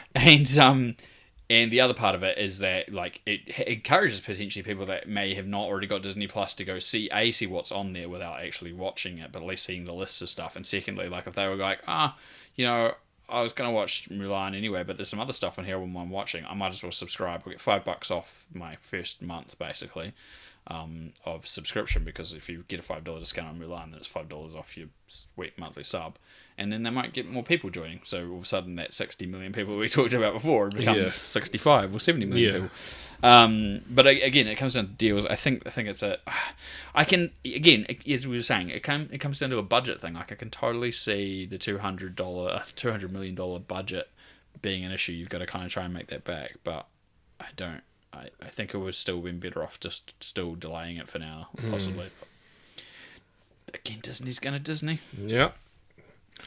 Currently the schedule for the rest of 2020, so after Unhinged, which is the Russell Crowe Road Rage movie. That's Road Rage movie. It comes out in August in the States. It's already out here. The New Mutants and Bill and Ted, and obviously what's going on with the digital release, and Tenet as well. Personal History of David Copperfield on August 28th as well. The King's Man hasn't been pushed back again yet, so that's September 18th currently. Death on the Nile has been bumped back to October 23rd. Black Widow is still currently scheduled for November 6th. Deep Water on November 13th. Pixar's Soul on November 20th. The Empty Man, which has been bumped back to December 4th. Free Guy, the Ryan Reynolds video game movie, December 11th. And Spielberg's West Side Story is still currently scheduled for December 18th. Of course, these could all change. Snake Eyes, G.I. Joe Origins was originally due to be released in October of this year. It's now been pushed back to an unknown 2021 date at this stage. So yeah, there's another big thing. Honestly, I'm surprised some of these won't get bumped back. Soul, Black Widow, that's Disney. Free Guy may get bumped back. Spielberg's got a lot of clout with West Side Story. If he's not happy not getting a cinema release, I suspect that the studios is going to just go, yeah, we'll push that back. You know, let's put it. I mean, it's Spielberg too. I mean, the thing about it though is obviously there's putting it out around that time. The idea is it's Oscar time. You know, like you're coming into that the Christmas holiday area, Oscar season. You know. So obviously there's an intent there to have it out at that time of the year to try and get it's a musical and it's updated and get that consideration. So that's probably the only thing that's really at risk there, unless they push it back a whole year. So and that would be the other choice, I guess. It's gonna be interesting. Yeah. In requesting his crew and cast to be allowed back in New Zealand to resume Avatar sequels, James Cameron outlined to the New Zealand government that he plans on filming all of his future movies in New Zealand. Yeah, it's pretty crazy, yeah. Yeah. So it's not just the Avatar sequels themselves, but anything else he does from now on, he plans to film as much as he can here, which was interesting. He was very... The letter's open. You can... It's open to the public. Did you see this news story? I haven't, no. Okay. So everyone can read it. You can go online and you can actually see what he said because government released all the stuff to do with coronavirus. Obviously, it's just one of those things that got released. I think who it was addressed to they didn't even read it because it went straight to the Ministry of Development in our country to review, basically. And for Cameron, it's not an issue. He actually has he doesn't have citizenship, but he has residency here. Yeah, because he's here so much. I think he's got a house somewhere. White rapper, he's got all this farmland and stuff. Yeah, so he could come back anytime he wanted to. Yeah. He just needed to do the quarantine. It's like anyone else, because he's allowed legally into that country. But obviously the cast and crew aren't. So this was him basically putting a batting. But obviously when you make that sort of impact and go, look, I'm going to keep making my movies here, and it's going to bring in millions, if not billions, of dollars of money into your country over time through tourism and activity and jobs and all that sort of stuff. Clearly, the government's going to turn around and go, All right. The other person that got people through was Jane Campion, and again, she's a New Zealander. Has nothing really to lose on that front, and obviously the production, they did have the chance of losing the production, it would have to go elsewhere, so obviously they're going to say yes to that as well. The Avatar sequels though have been pushed back due to the COVID impact. Unsurprisingly. Mostly it has to do with the virtual set stuff that they were filming in the US. There's still stuff they have to do, so that's the one thing that Cameron couldn't... Well, he could do it here and they could move it here, but him and his producers have spent a lot of time and money setting up a virtual volume in California at Lightstorm Studios, and so that's where they do all the digital stuff that isn't here in New Zealand, and that's been delayed because of coronavirus. So that's kind of caused a knock-on effect. So at this stage, Disney has announced that probably at this stage it's going to be a whole year knock-on. So this pushes all of them back a year beyond what they were, and they were already separated by 2 years.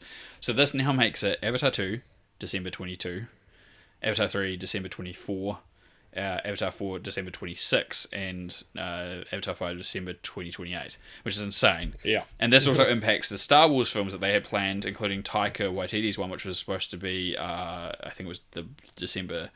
it was supposed to be the December 2022 date. Yeah. It's now December 2023, while the others are now in December 2025 and December 2027. Yeah, so it's just, that, again, it's like, we can't... not sad. Each episode, it's just a follow-on domino effect. I know, it's crazy, and we I can't believe we're talking about an Avatar sequel that's still 8 years away from not even 8 years, 8 years and 4 months, 5 months away. It's insane. Where do you think you'll be in December 2028? I'll be watching Avatar. I'm not sure about that. I can't even comprehend that. I'm not even sure that. It's like those job interview questions. Where do you see yourself in 5 years? Where do you see yourself in 8? Yeah, exactly. That's assuming it doesn't get pushed back again, and all of a sudden Avatar 5 is coming out in December 2030 or 2077 or whatever. Avatar: The Search for More Money. Avatar: The Merchandise. Avatar: The Flamethrower. Other delays. Quiet Place Part 2 has been moved to April 23rd. So it had already been pushed. It was March of this year, then it got pushed back to October or November. I forget now. There's been so many changes. Yeah. And it's now April 23rd, 2021.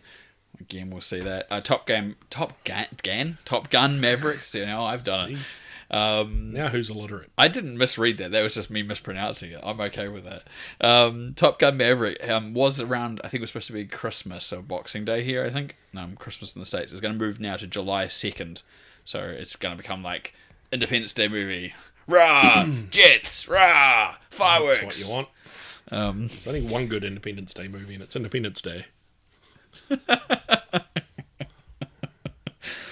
And the next Tom Holland Spider-Man has been moved back a month. We were talking about all these shuffles and stuff. There's one as well I forgot about, to December 17th, 2021, which has been helped by the delay of Avatar 2, because now it's not going to be in competition and there's nothing really set for that date. They've kind of been able to go, yeah, we can.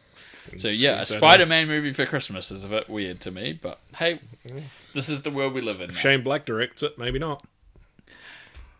Ooh, on the nose. That's a good call.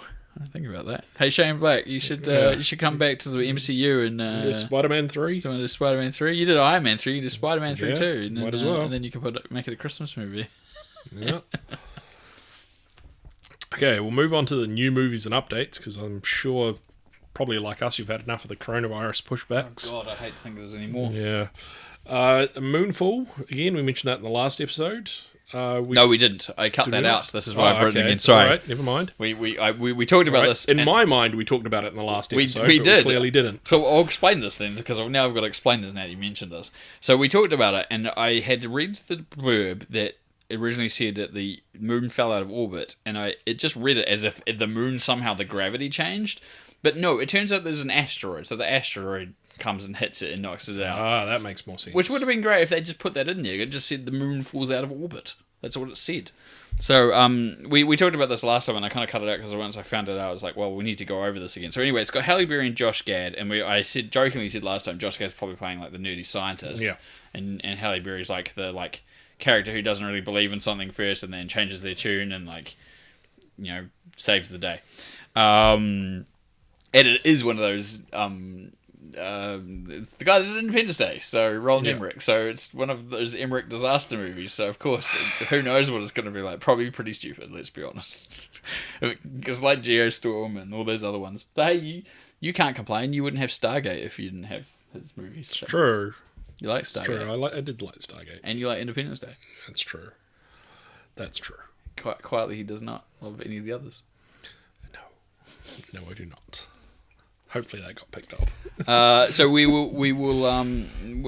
This was supposed to be. I think we talked about this. Was supposed to be filmed closer to soon, but obviously with all the coronavirus delays, obviously as well, it's probably not going to happen anytime soon. It's probably been pushed back, but it is on the schedule to get shot into space, most likely. Let's hope so. Yes. Sorry.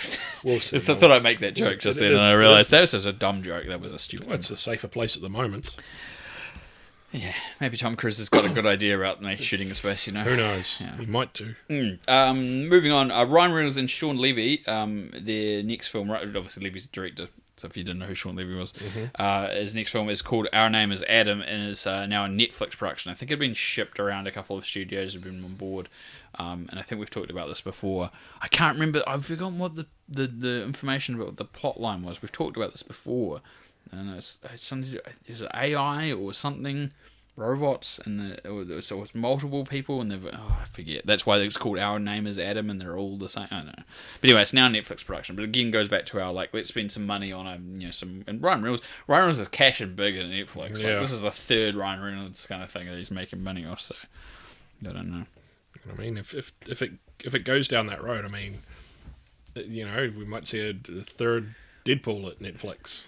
But since it's owned by Fox and or Disney now, it's probably not going to happen. So. I mean, you could, in the sense that Disney sometimes, just like all the studios, sometimes they'll co-produce something if someone's willing to meet the budget. And so, if someone came to Disney and said, "Hey, we're willing to do a Deadpool movie and we're willing to back 95% of the budget," Disney, and it seems like a good deal to Disney, and everyone's on board for it, then maybe Disney would go, "Yeah, cool," as long as we get half the profits. Yeah. I suppose the real calling is going back to the Hugh Jackman thing on Disney Plus. It's see if Deadpool 1 and 2 end up on Disney Plus. I can't see that happening. Not the Once Upon a Deadpool, maybe the censored cut. Yeah, sure, that could turn up, but I don't suspect the uncensored cuts. No.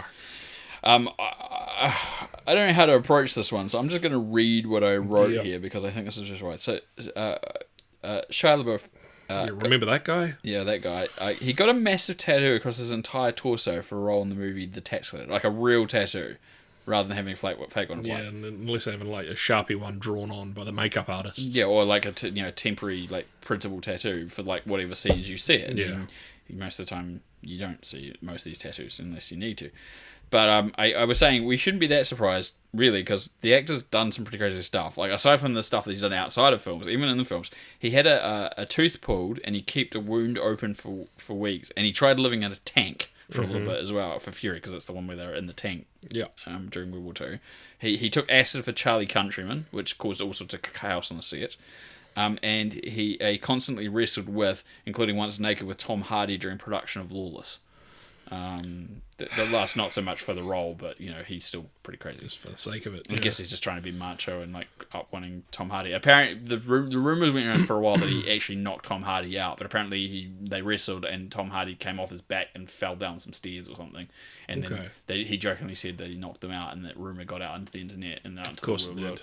And so there's this whole story about how he knocked him out, but both of them have kind of had a laugh about it since. Do you know what's the most craziest part about this? And I've told you this earlier, but apparently this tattoo, you don't even really see it that much in the movie. Why? Like, he's got this, and it's if you go on the internet, there's photos of it. There's photos of him getting the work done. There's photos of when they were doing the work. They've done all the pen work to figure out where the lines are going, and it's huge. It's his entire torso. It's his chest, right down to his stomach. There's words, there's shapes and patterns, there's drawings, and it goes shoulder to shoulder and front to pretty much just to his pants line. That's basically the whole thing. And he's already got a few tattoos in his arms. He's got the odd one here and there, which will be covered. But... And he had a couple extra ones, obviously, added to his fingers as well for the role as well, which I noticed in the trailers, which he didn't used to have, which are for the character as well. So on top of the chest one, he's obviously got a few random ones added. That's just insane. Like, I'm sorry, there's method acting. That is just... that takes the cake. Yeah. I mean, unless he really, really wanted that tattoo, well, then fine, that's cool, but like... weird choice, man. Well, it's like in was it Prison Break where I forget his name. Wentworth Miller. Thank you. He got like a full body tattoo of like the whole prison, so they could actually cause their escape. But it was only like drawn on by pen or it was applied application. But they only put on what that episode needed to see or what have you at any one time. So. To go out and get a full body tattoo for a role which may not be seen is just utter stupidity. I don't know. So obviously he does these crazy things. Yeah. Maybe another 10 years we'll sit down and he'll sit and do another one of his things where he watches all his movies and or with a paper bag on his head and says that he's not famous anymore. Very cool. And the worst thing is, I saw. I think I talked about that. I saw Peanut Butter Falcon, and he was in it. It was amazing. I didn't see the one where he played his dad, a version of his dad, but I saw Peanut Butter Falcon, and I thought he was great. So he's still a good actor when he wants to be. I'm sure he's good in the role. I just don't understand the need to get a full body tattoo. Crazy man. Yeah. Anyway, speaking of crazy, Dave Franco is to play Vanilla Ice in a biopic called To the Extreme, based on a 2018 blacklisted script of the same name. The blacklist, as we talked about before, is the list of like really good scripts that go around Hollywood and people vote on them. I think it wasn't in the high rankings, but it still made the blacklist that year. Franco's actually come out and said that the tone is the same they used for The Disaster Artist, the one about Tommy Wiseau and The Room, rather than kind of like a realistic by the book biopic. Yeah. It's a little bit looser than that. I guess that makes sense. You want a little bit flamboyant, kind of crazy, how much is the truth kind of story and all that sort of stuff. So it kind of makes sense to me. Yeah, and I could probably see Dave Franco playing Vanilla Ice as well. I was like, I can see that as casting. Like, it's actually not a bad choice at all. Like, I have to totally agree with that. You're completely right, Ryan. And it begs the question, will James show up? He probably will. Probably. Somewhere, and probably Seth Rogen as well, I'd imagine. That is true. There'll be the usual suspects, probably. Yeah. Moving on as well. I have no idea how many projects Edgar Wright's got lined up currently, but he's lined up another one. It's called Studio 13, and it's about a struggling director. It's like who comes across a ghost of a young actress in an abandoned Hollywood backlot. Which is pretty crazy, and it's about how, like, I think it's about like inspiring this director to take on like a passion project or something big. I wasn't quite sure it's based or something. I was supposed to look more into it, but I think that was just what the blurb said. But he's got like 4 or 5 things already lined up right now, plus the next movie that I think at least the last few episodes would have said how he's got something lined up. Yeah, his production company's doing this, and he's got this film lined up and this other film. So he's obviously lining up all these films, and he's still got to make another Baby Driver at some point apparently too, so which the studio's keen to do. So who knows how this is going to work. So with or without you know who? I think it's without. Yeah, but they can just say his character actually died. So let's move on with that. If you know who we're talking about, you know who you're talking about. Yeah, exactly. It'd be interesting to see what happens. And he's still got a film in his back pocket right now that's been delayed too. So on top of that, which is due out. Busy man. He's a busy man. He's a very busy man. Also very busy, Charlize Theron, while promoting The Old Guard, which we talked about, and it was really good. I really did recommend it. She says that early development on Atomic Blonde 2 has started with the writers. Mm-hmm. It doesn't say if it'll go any further than that. It may depend on where they can put the production from, who backs it. Could end up on Netflix at this rate.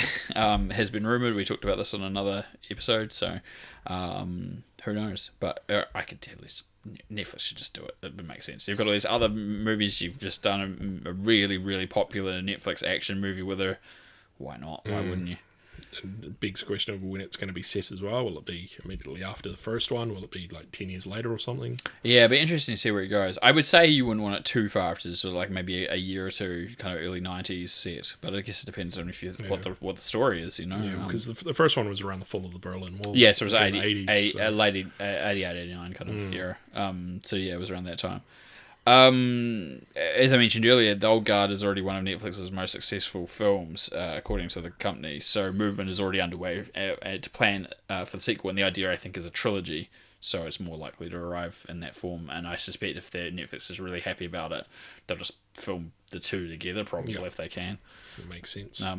Which isn't the only film that's filming back John Wick 4 and 5 also. Yeah, they're pulling a Matrix, which of course had Keanu Reeves in it. So I think we knew 4 was coming, but it's been announced the past few days before this recording of 4 and 5 are back to back. I think they'd already said that they were going to do 4 and they were probably going to do 5, but I don't think it was 5 was fully confirmed, and then all of a sudden it's not only that it's confirmed, they are filming them together. Yeah. It's just crazy. But obviously, Keanu said, and we've talked about this in previous episodes, that if the audience is there for them, he's willing to keep doing them because he has just as much fun. Yeah. So, that's a good sign. I mean, it keeps raking in money for them, and the audience love them. So. If they keep going this way, we're probably going to see 6 and 7 as well. Yeah. With the next Fast and Furious franchise, the John Wick.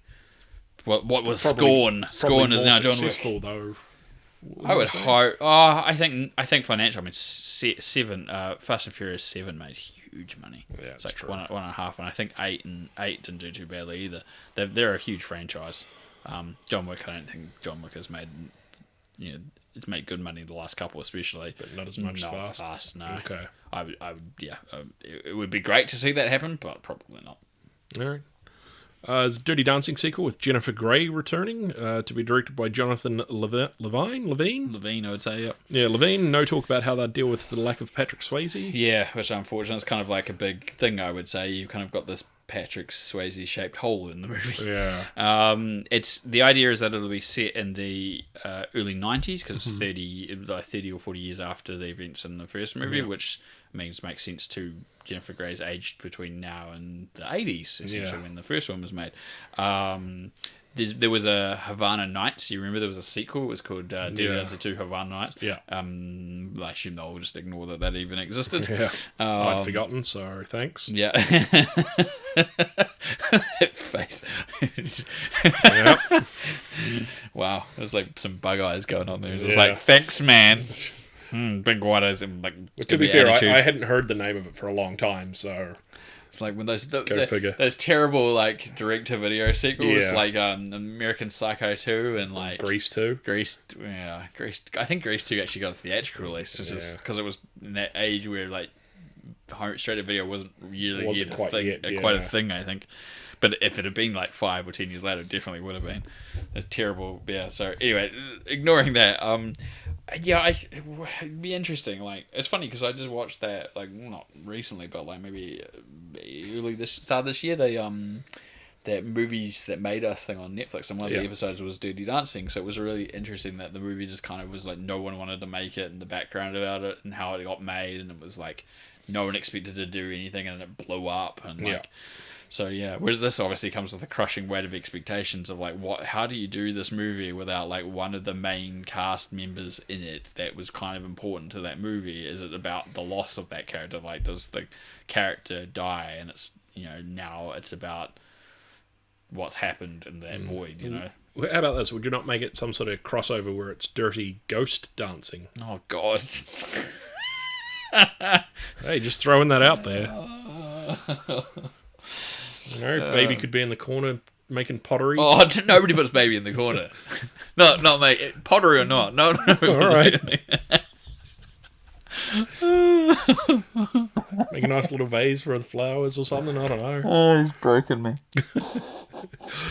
Courtney Cox has confirmed via Instagram that she is set to return for Scream 5 also. Yeah, we've talked about in previous episodes that others was it her former husband, David Arquette, thank you, was returning, and that Neve Campbell, thank you. My gosh, my mind just went blank again. I could tell you had a blank look. I was like, who are you trying to think of? Neve Campbell, thank you, was coming back. So it just makes sense at this point. Some of them have got to die in this one, right? Surely. Like, they didn't die in the others, and they kept saying they were going to die in the third one and the fourth one. Like, I say kill off David Arquette like he's killed his career. ooh. I mean, he's just become such a weirdo since him and Courtney Cox have split, and he's tried to make a comeback in a wrestling career. We talked about this when you confirmed. Failed. And, I don't know. I think it would be more shocking. It would be more shocking to kill off Neve Campbell at the start of the movie or Courtney Cox. I think if one of them signed up and they get killed off in the opening scene, that would be a big deal. Yeah, I think that I'm totally predicting right now that's where that's going to happen. One of these characters is totally going to get killed right at the start of the movie.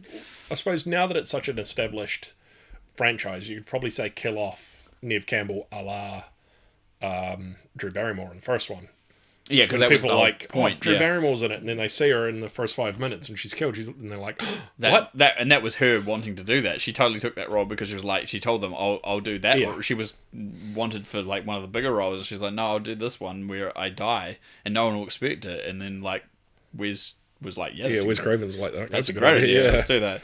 So we'll see. I'm predicting it now. One of them will die in the opening of the movie. Yeah, and I mean, if they wanted to set it up for a new generation of victims, I guess they kind of tried that with 4, and it kind of fell a little bit flat. I don't know if you've seen 4. No, it was okay. I haven't but seen it kind the TV series either. No, I haven't seen the TV series. But it kind of fell a little bit flat. It wasn't quite. There was something missing to it. There was a little something. It wasn't bad. It just didn't have that same edge that the first 3 movies had. Yeah. Fletch making another attempted comeback, this time with John Hamm as Fletch, as well as director Greg Mottola. Greg Mottola on board.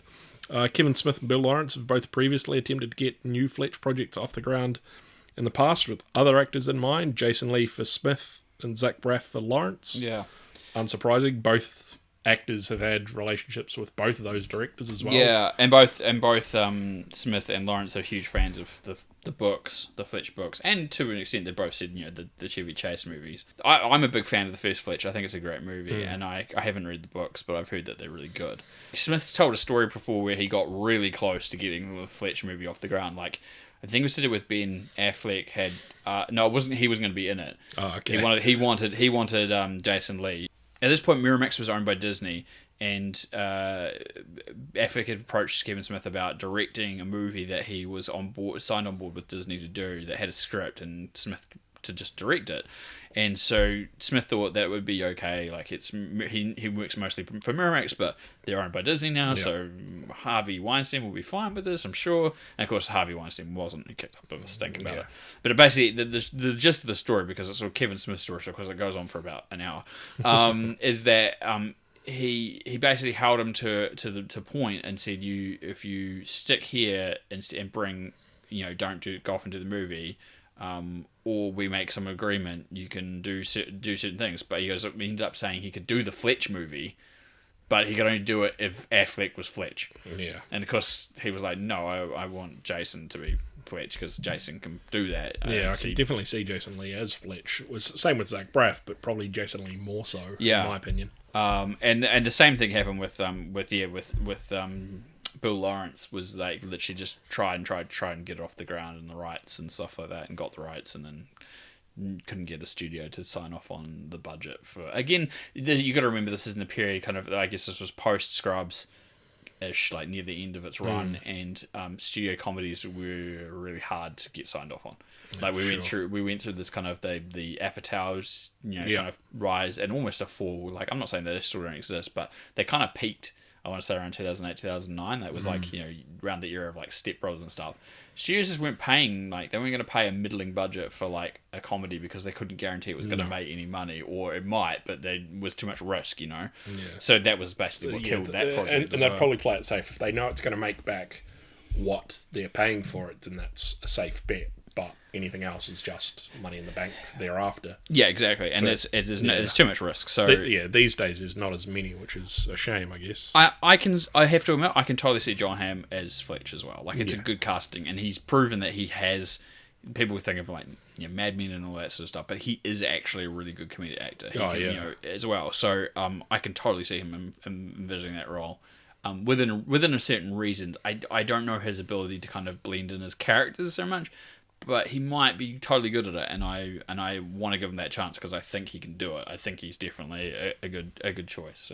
But I would totally still watch a movie with Jason Lee or Zach Braff in that role too. To be fair, Netflix are to make a movie based on the Ubisoft game Beyond Good and Evil, to be directed by Rob Letterman, who also did Detective Pikachu to success. Yeah, I saw this last week. It's interesting. There's supposed to be a sequel to Beyond Good and Evil, and I think it's been in development for I want to say 20 years, but it's not. It's like 15 years. Yeah. And they keep announcing it once in a while.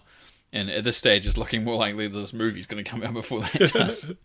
As we talked about, Detective Pikachu was fine. Like, you've seen it. I enjoyed it. I enjoyed it. I put it on that same page. Like, obviously, I talked about Sonic the Hedgehog. Quite surprised by it. Yeah, I talked about Sonic the Hedgehog, and it was on that same level. Like, I quite enjoyed it. I was kind of surprised that I did. And Detective Pikachu was the same. So, I think another video game movie based on this is... Yeah, and I mean, I think what worked for Detective Pikachu is that it was, but it wasn't based on a video game at the same time. Like, it wasn't, say, like Resident Evil, where it had a lot of lore in it, and it just sort of oversaturated. But whereas this, it had some lore, but not enough to I think the big difference there was that they just... It inhabited a world that had just existed, and it could explain itself through the world. And if you knew Pokemon, you kind of got more out of it. Yeah. But if you didn't, you kind of just got that there was a world where like humans and these creatures exist. Yeah. And I don't think it needs explaining too much because it's kind of it's not like directly self-explanatory, but it's explanatory enough. You know that like a lot of these humans, they end up with a Pokemon as like a partner, as a pet or a partner, yeah. And these things coexist, and there wasn't a need because most of the plot driving in that was to do with the mystery about what was going on rather than the world that existed. The world that existed kind of was either self-explanatory enough or didn't need to be explained. But with something like a Resident Evil or something, it's driven by circumstances. Yeah. So you need to have this backstory about like, why is this company?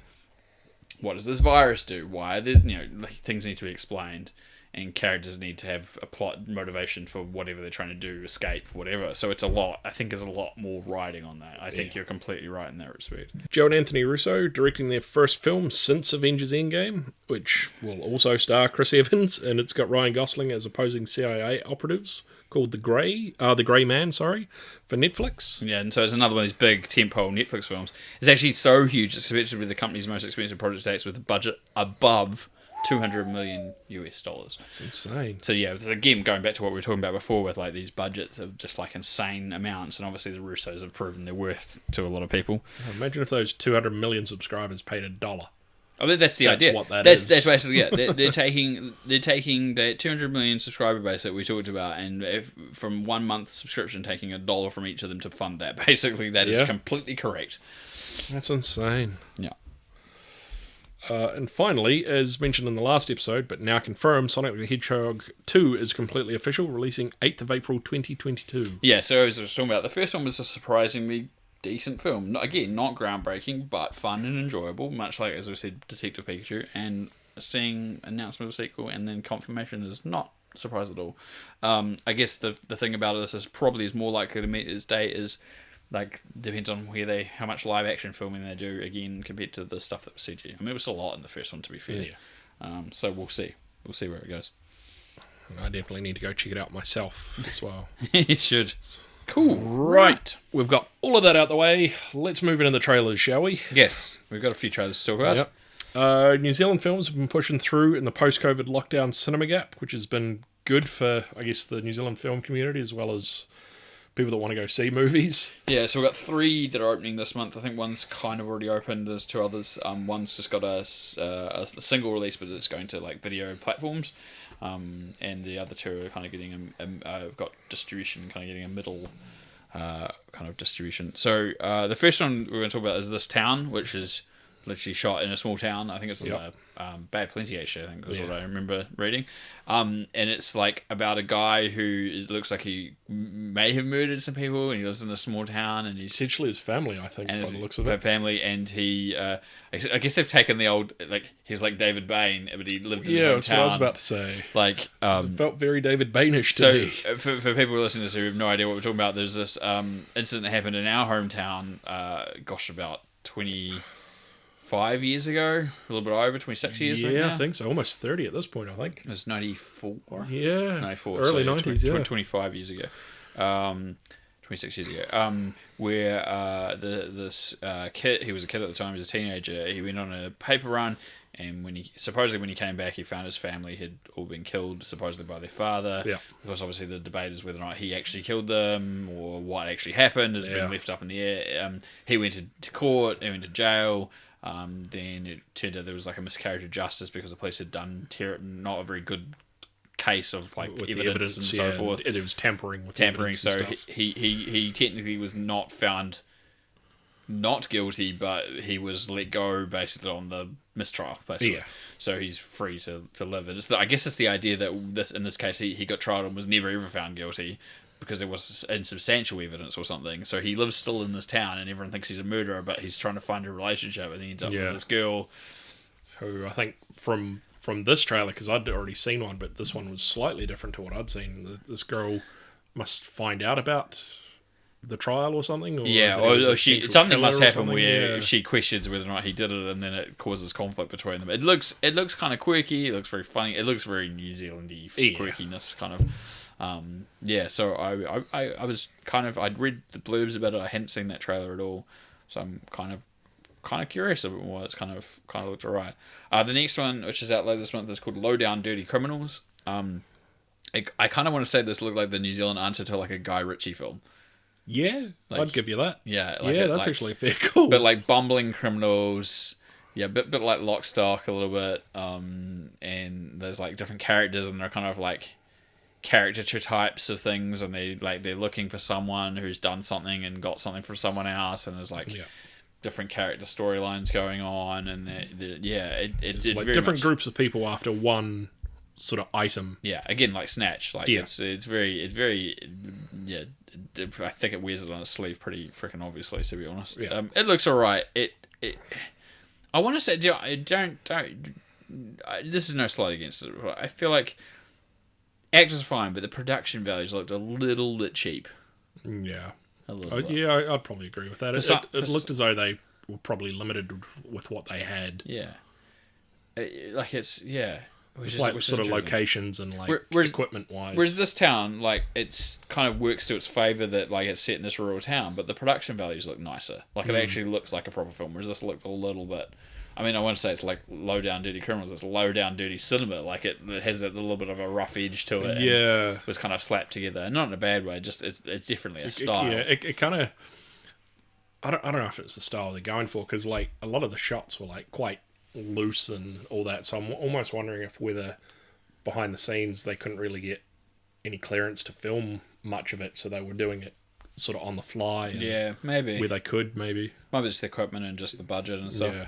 And the other one, which is only just got a one-off screening at the Rialto in Newmarket in Auckland currently, in regards to video demand, is Older. Now, both of us know the director and one of the other, and he's also an actor, and the other main male actor in it, who've been making films for a long time, and this is their second feature film. Now, the idea behind this was they were supposed to make a very simple film compared to their last one, which took them like 5 years, and kind of turn this around within a couple of years, and it's been 7.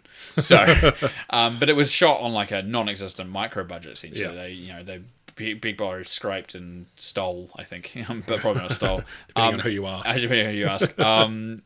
I mean, it's basically about a filmmaker, funnily enough, he's had a kind of a semi-successful hit on a financial basis, but he's kind of stuck in a going backwards in his life, and he hasn't really grown up, and he's living back at home with his parents, and it's about his existence between these two females that he's known from his past, from school. I haven't actually known the full blurb of that. Guy's probably going to listen to this and then go, "What are you talking about, man?"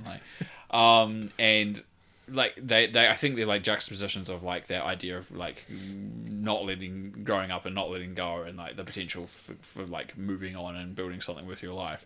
Obviously romantic drama. So I have to have a bias speak. I turn up I'm part of extras in a scene in a funeral scene, so spoilers.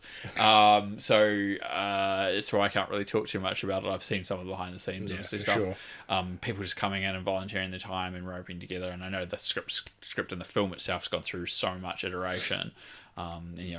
Change this and then go back and refilm, because obviously the idea was to redo it. So I'm looking forward to seeing the end result later this month. So but if you're interested in it, the trailer's online. I think if you just search for, I think, Pigville Productions and Older, or I think it's, what did they say, was it Older? I'm forgetting now because I had a website and then the domain name expired. It was Older Film and there's now Older Movie. I think it might be that, rayround.com. If it's not Older Movie, it's olderfilm.com. Okay. To look this up. If that comes out later this month, we should try and get Guy and or Harley in. Yeah, or just have a talk about it. Perhaps. Harley's moving away, so it'll be definitely important to try and do that. And we'll try rope him in then. But we'll see. We'll try and get something in extra and to have a chat. But yeah, definitely do check it out, and I'd be interested to see that. We'll move on to some of the US films now. Interestingly, the first trailer is a movie that's actually been out here in New Zealand for a couple of weeks now, almost, I think, and it's the Russell Crowe crazy road rage guy. It's kind of like Falling Down, and like, what's the other movie I was trying to think of? Someone mentioned it to me afterwards, and I was like, yeah, that was the movie I was trying to think of, and now it's gone again. But anyway, he's like some slightly mentally unstable guy, and he like cuts this woman off, and she gets angry and honks at him, and then he kind of like talks to her and like kind of apologizes, but kind of expects her to apologize and move on. And then when she doesn't really want to talk to him, because as far as she's concerned he was in the wrong because he cut her off, he gets really aggressive and then like stalks her. And it doesn't sound like overly complicated, and it looks pretty chaotic. But the only reason why I want to bring this up is this: we were talking about this. This was the movie that like, when America was like looking at reopening its cinemas in July, and Tenet was going to be like the big first draw, they were like, we ended up with scheduling to release this like 2 weeks early, and said this was the thing that was going to reopen American cinemas. I was like, this isn't the thing that's going to reopen cinemas. Well, I mean, like nobody, like, not to say that Russell Crowe's doing a bad job and that the movie's bad or anything, but it's not like compelling me to go, yes, I must go back to cinemas to see that movie. And like, I kind of think with like some of the riots and all that's going on in the US, and this potentially being a somewhat violent looking movie, it's not the best sort of movie to reopen the cinemas with. It's not the type of movie I would say is like, the thing that's going to get people enthused. It looks fine, and I'm sure it's good, and I could go see it now here in this country and come back to you and actually tell you what it was like. And I think it opens in some select parts of the States like late August. Again, kind of under the same issues. So But yeah, I can't imagine it's going to be well remembered for what it is. I'm sure Russell Crowe's doing a good job. I'm sure all the actors are. But and it definitely looks like a psychological sort of a thriller. Yes, definitely. Honest Thief. This is another Liam Neeson has a particular set of skills movie. He actually does in this, but he doesn't announce that he does, but... Not in a different way. He kind of... Other people say that he has a particular set of skills. Because he's like military and explosives expert or something. And then like he also robs banks. And so the gist is that he's been robbing banks and nobody knows he's been robbing these banks. But he's met this woman and so he wants to go honest. So he decides he's going to hand in the money for like an amnesty basically. He's like, if I can get the amnesty to be return all the money I've ever stole, and be let off. And so they consider it sounds like, and they send 2 agents to go and collect them, see if the money is real and that he's telling the truth. And when they find out he's telling the truth, they decide they want to keep the money for themselves and set him up. And then obviously he takes revenge because it's like Taken, it's Liam Neeson. He wants to, I guess he still wants to set himself straight by doing this. I'm going to ask you this right now because do you have a Liam Neeson impersonation? I don't think I do, to be honest. No, things. Probably just my... The only one I can probably think of doing is my Kevin Pollak doing Liam Neeson, which I think I've done for you before. You have. Just Liam Neeson. So this is my impression of Kevin Pollak doing Liam Neeson saying, "Nanners," as in bananas. So if you've ever seen Kevin Pollak do that impression, you'll probably understand. But if not, I guess look it up. I forgot. Kevin Pollak's better at it than me, obviously. Yeah, he's had more practice. Yeah. All right. Yeah. I mean, I'm sure this will be an entertaining 2 hours of stuff exploding and Liam Neeson yelling and doing stuff with particular skills, and in this case, blowing stuff up. I watched The Commuter not long ago, and I thought that was actually good because it was a little bit different than he got in a fist fight and punched some people and smashed a guy through a window. But he didn't. But in this case, every movie has to like have something. In this case, he was an insurance salesman, but he got out. He had previously had a job which he got out because of his family. Where unsurprisingly, he was a New York City police detective. So he knew weapons, he knew police protocol, and like how to handle himself. Since Taken, He's always been in movies where he has to have a particular set of skills. Exactly. It's totally it. Gosh, terrible. The next movie, we talked about this. I talked about this a while back because I thought the sound of this movie was so ridiculous, and the trailer did not yet prove otherwise. No. Which is American Pickle with Seth Rogen. And I talked about this where he like plays like a guy in the 1920s as an immigrant with his wife, comes to America, and he ends up working in a pickle factory down on the docks somewhere by the looks of it. And falls in the vat, and then somehow gets in like perfectly preserved for 100 years, future armored for 100 years basically, and the brine of the pickles only to come back like for some reason, and then find out that like he's only got like obviously no one's still alive, and he's got a far distant relative that he gets to meet who's also played by Seth Rogen, and I guess dramedy ensues for lack of a better term. It definitely seems like that. I mean, it's from the producers of was it 50-50 and I've got it in my head but I can't remember what it said, but it was definitely 50-50 in one of his other movies as well. It looks intriguing. You said to me, why would the place, because it gets condemned and that's how the niggas get found, and I said, I think the idea, and I haven't seen the movie so I'm just guessing, but in the trailer he's trying to hunt rats, so I get the feeling that when he falls in, because it looked like a rat was on the platform where he fell off. Well, the rats backed him to this plank or what have you, and he fell off, and I feel like because there was no one trying to get rid of the rats are the reason why the place got condemned, because it was like failing food standards or whatever it was in the 1920s, and so he gets stuck in it. It looks kind of crazy. I have no idea what the final outcome was, but I thought the idea was so ridiculous to begin with. So going back to the falling in the vat as well, the other thing too is that like there was other people there around him when he fell in, so it's like, did nobody see it or care? Well, no one sees it. They've all got their back to it, and I thought about this. Nobody sees it, but you would hear it, I would think. Yeah, you'd hear it and turn around. And like, what's that splash? There's a giant splash. You wouldn't hear that if someone just dropped something small in a pickle vat, and even still, like we're putting plot holes in this already before it's even come out. Like, surely someone would have gone in there after it's like condemned or what have you to like check it out for. You'd hope whatever, so. But mind you, sometimes we've both seen those like abandoned location videos, and you see those places that are like heaps of equipment left still and stuff in there, there. So, someone finds a vat of old briny pickles, they're probably not going to be like, oh, yeah, pickles, and put, dip into it to see what's in there. So, obviously, though, I think we also said when he woke up, people actually did intrude in there. I won't be surprised if we find it's like a group of like kids doing this kind of like video for exploring an abandoned building. It kind of looked like it to me. Like there were some kids there. It's quite possible. That he scared the bejesus out of. Yeah. But anyway, yeah, I kind of want to still see it because I think it's going to be interesting. Yeah, for sure. Next one is I've had 2 or 3 different people suggest this one to me. And I showed it to you just to see what you thought. And it's called The Vast of Night, and it ends up on Amazon. But it's a first-time director, and it's period set in the 50s, and it looks amazing too, like from a visual perspective. I have no idea what the budget was, but it looks really good. And it obviously has this very overarching kind of 50s UFO kind of thing going on.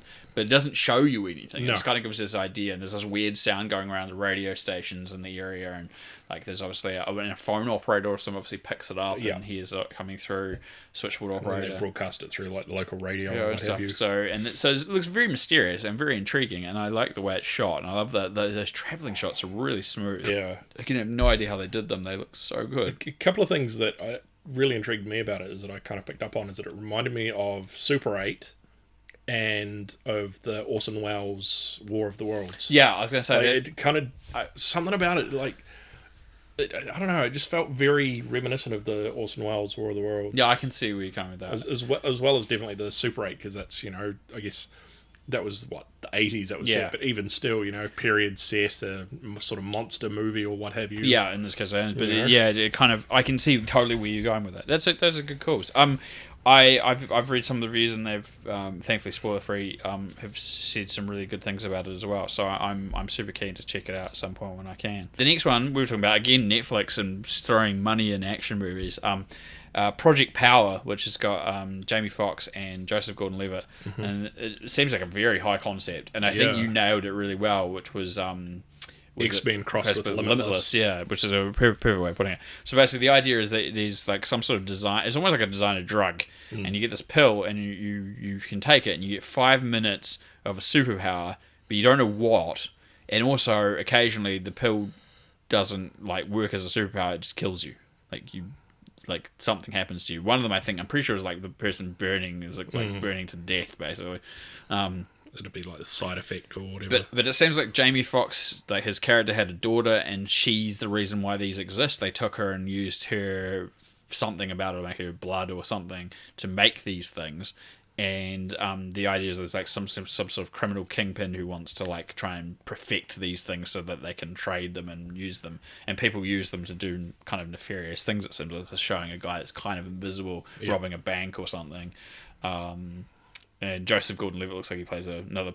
He keeps playing these police characters a lot, doesn't he? Well, not just that, but there's also a Batman and Robin reference there is dropped in there as well. Cool. I didn't even think about that connection. Yeah. Good call.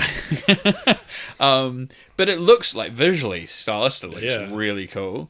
I haven't checked actually what the background of the directors are, but if it turns out they've done like commercials and music videos, I will not be surprised.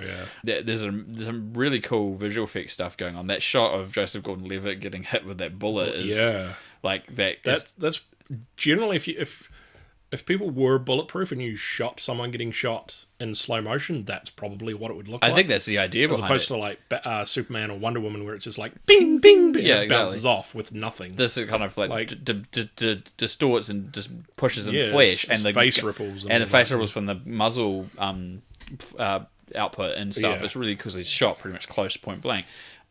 It kind of was like, remember the third Matrix film when Smith gets punched in the face, and they actually did that like air cannon thing, and they've done that same thing with him. But it's so cool. It was like a really cool visual effect. I'm kind of keen to see it. I mean, it could turn out to be really bad, but if I gave as I said, the Old Guard a go, and it ended up being really good. I gave Extraction a go, and it ended up being terrible. So this could go either way. But I'm intrigued enough, that and with the stars in it and stuff. Again, this is why it's appealing to people watching Netflix, I guess. Yeah. So it comes out later this month, so I'm definitely keen to check that out.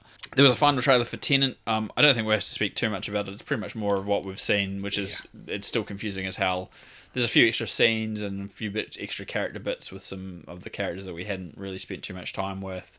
It's still a mystery, but it's probably the better of the trailers. I think it shows a bit more than any of the others have. It shows a bit more, but it doesn't really tell you much. No, I mean, I still have no idea what the point is. Shows you the main character sort of in a morgue or something, or a hospital.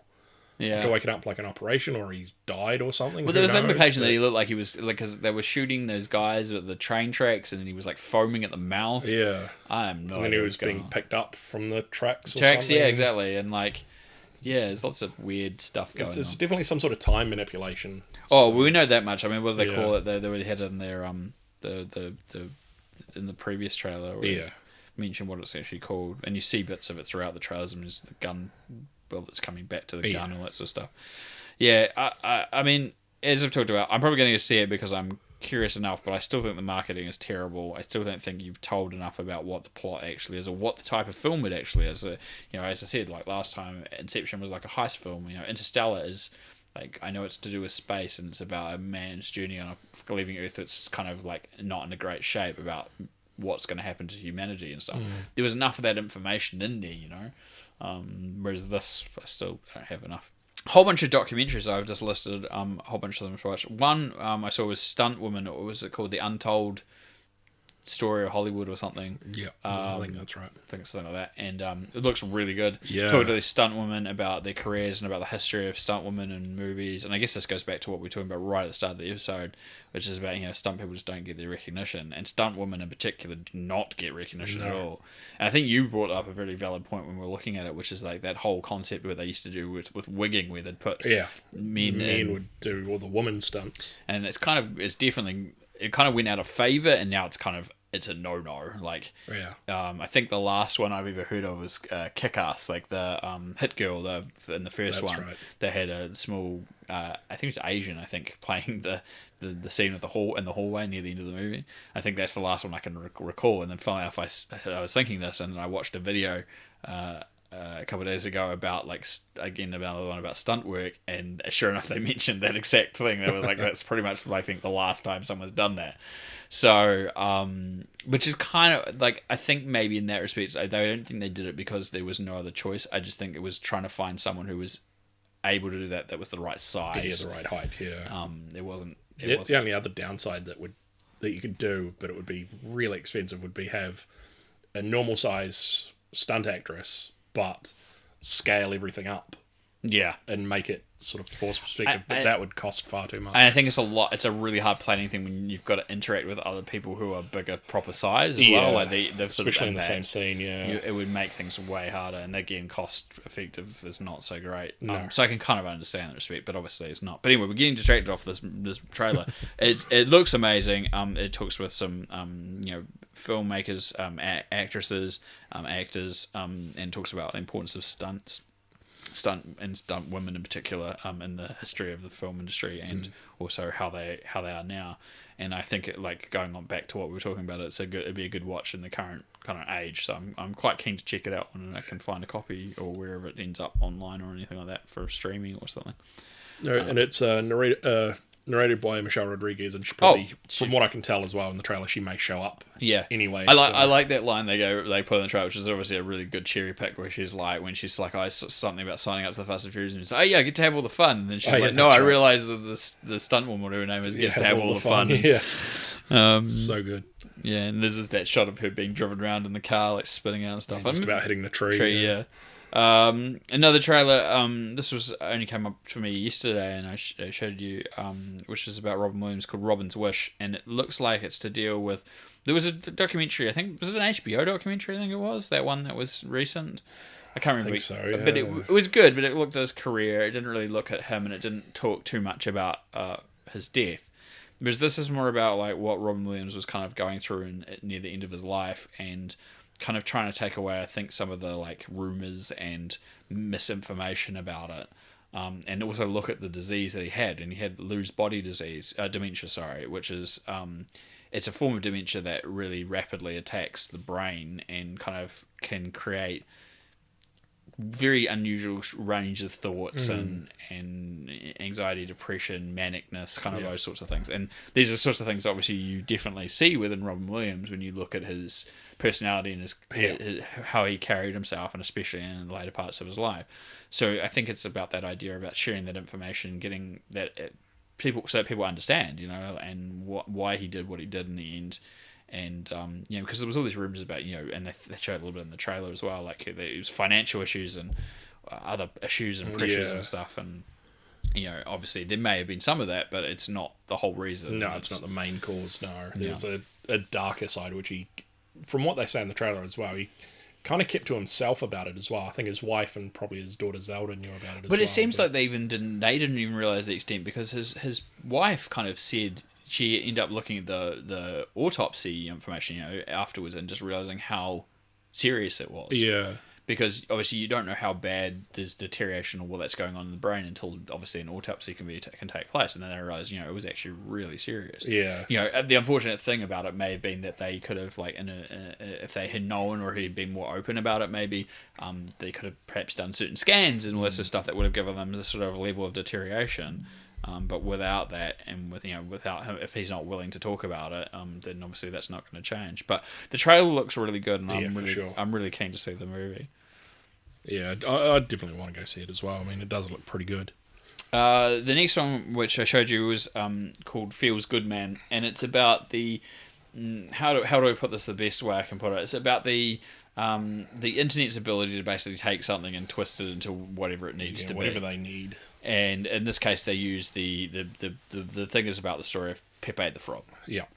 And most people know Pepe from somewhere. You've seen that meme. If you don't know the name, you'll know the image. It's a frog but it kind of doesn't quite look like a frog, but he is. And he was just supposed to be a simple, goofy cartoon character, a part of a collective by this artist of characters for this kind of thing, and it's like a comic cell or something. Comic cell, yeah. And he turned into like a little series of books, and he was an artist who's just creating characters.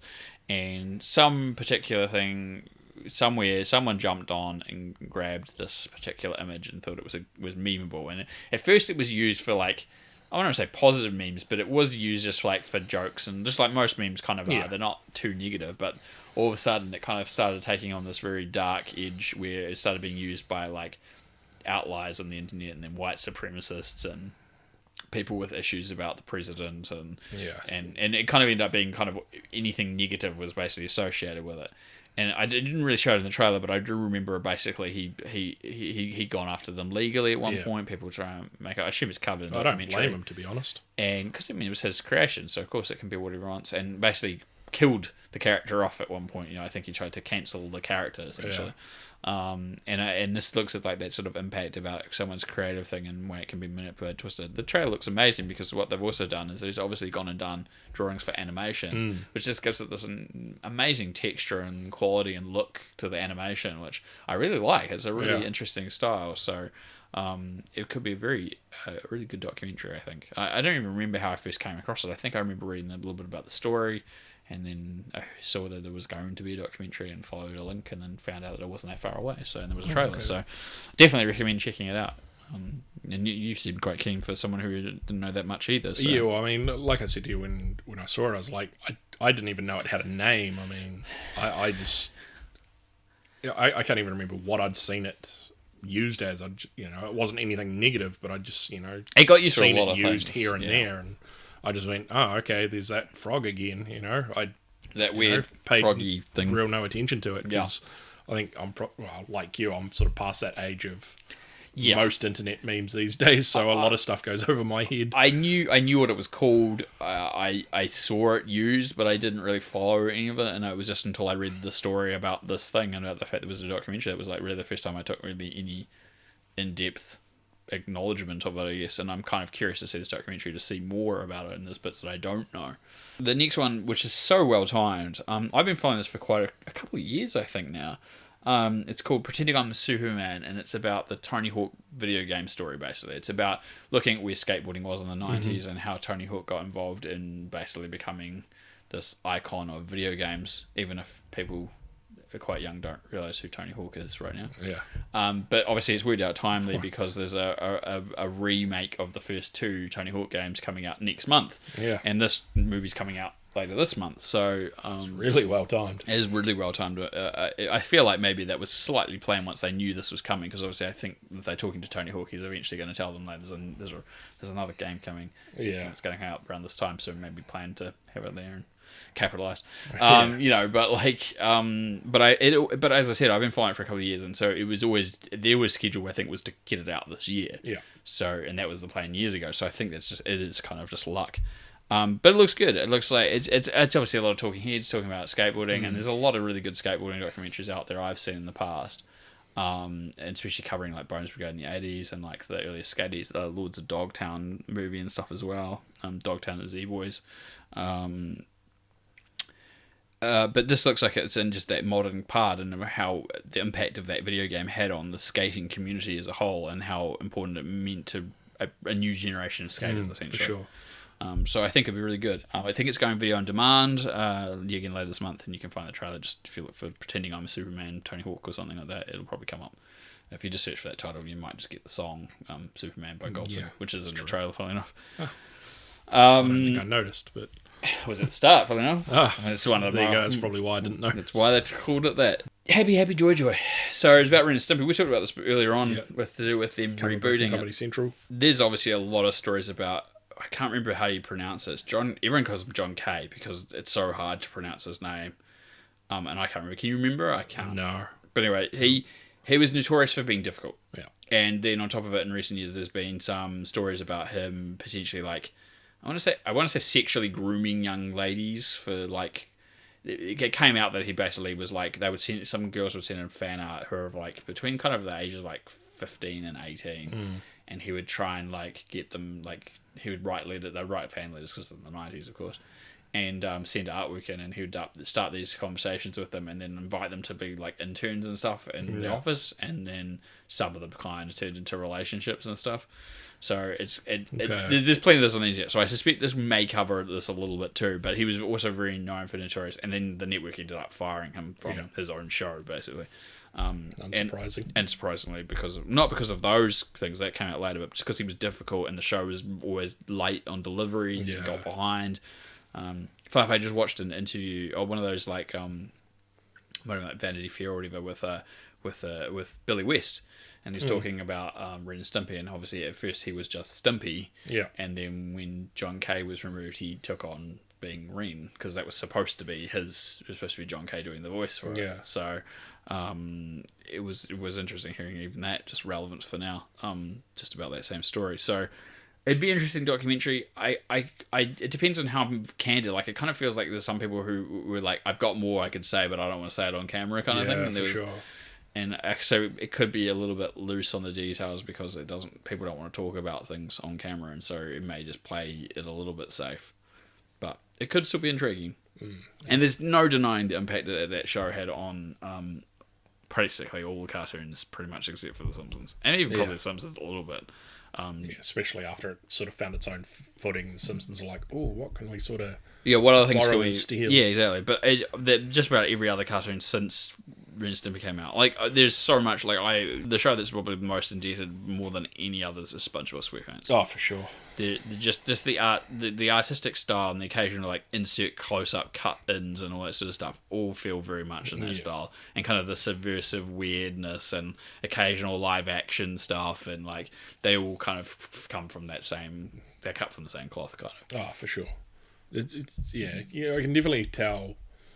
Like from watching that now, I'm like, oh yeah, SpongeBob is very similar to that. But without seeing that, I'd be like, oh, yeah, it's SpongeBob. That's just what they do, and I wouldn't sort of pay it any second thought. If you're listening to this and you've never really watched Ren and Stimpy, I highly recommend just seeing if you can find some clips on the internet and just kind of like, you probably won't be able to understand it.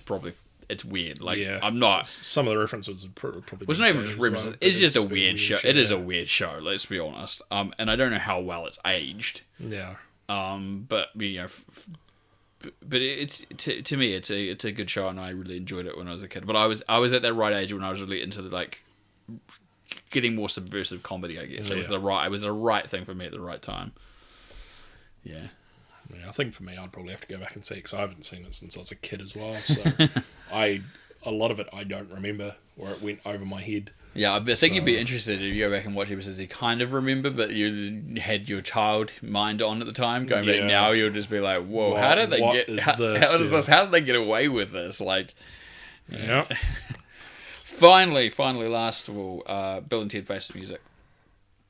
Yep. Wow. Or should I say, whoa? It's more like, whoa. Yeah, it's now, whoa now. I no matter how many times, like, you keep showing me trailers for this movie, and I just can't get over Keanu not having a beard.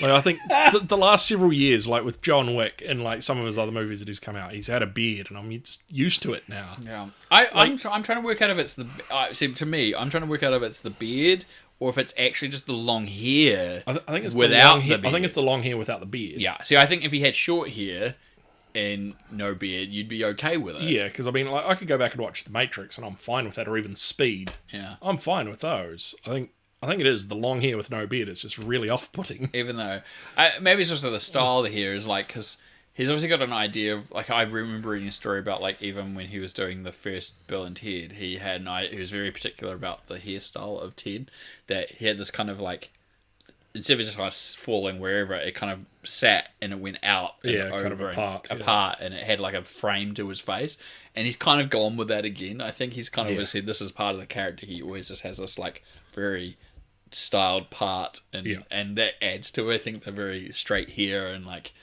it's not very messy. It's obviously styled that way, and like, and I think the other thing for me too is that it throws off is that his voice is so much deeper now. Like just 30 years is just.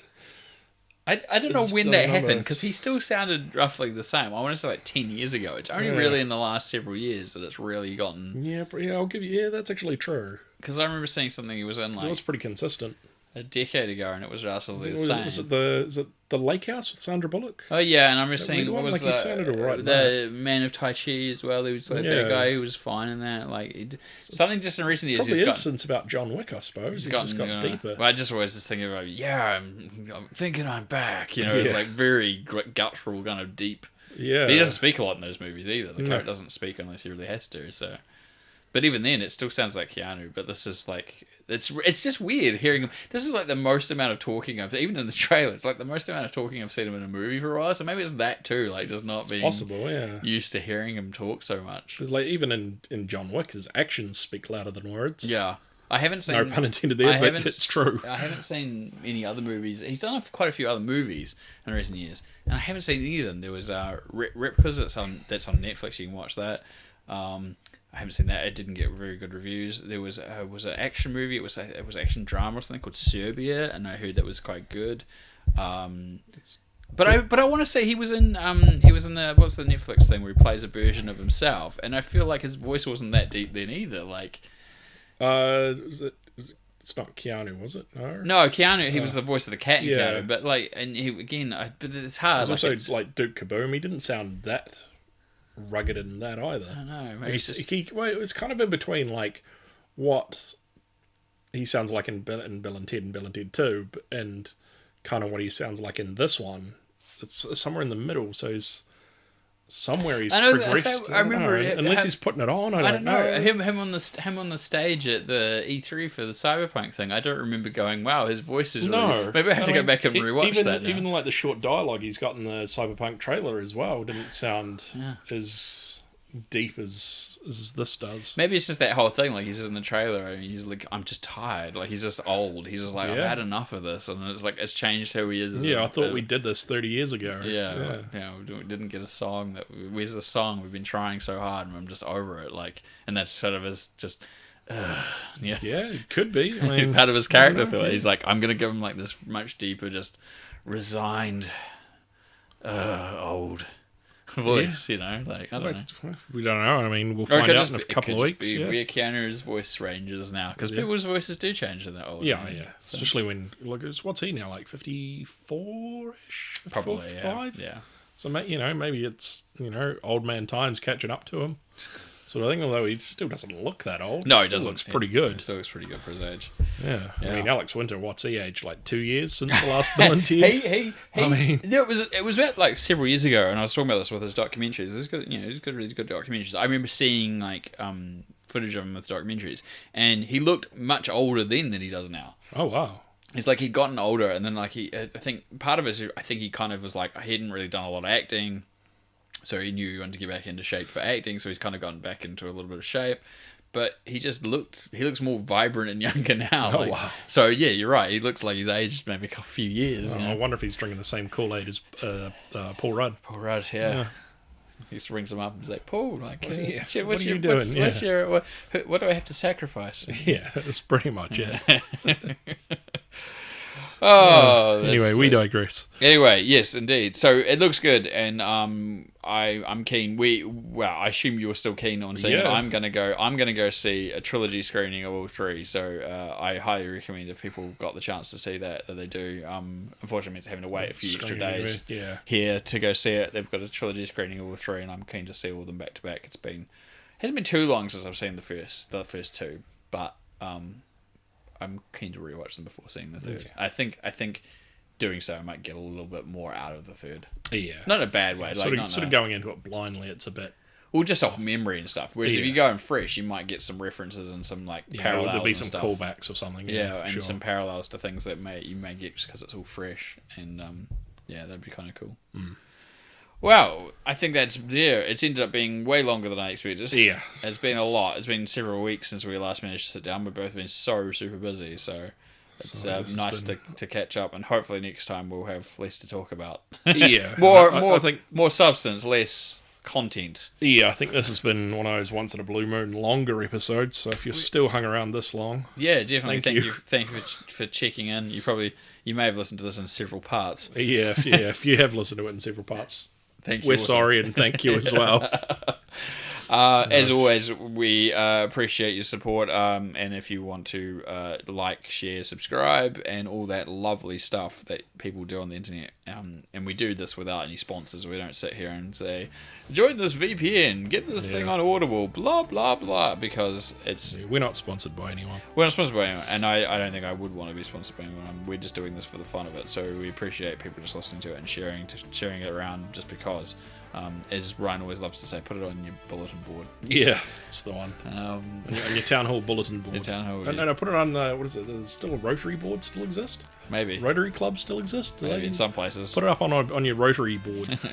Go to your supermarket and put one of those cards. If you've got information, help wanted or whatever, and you can put information and things put it on there. Exactly. Maybe that's what we should do.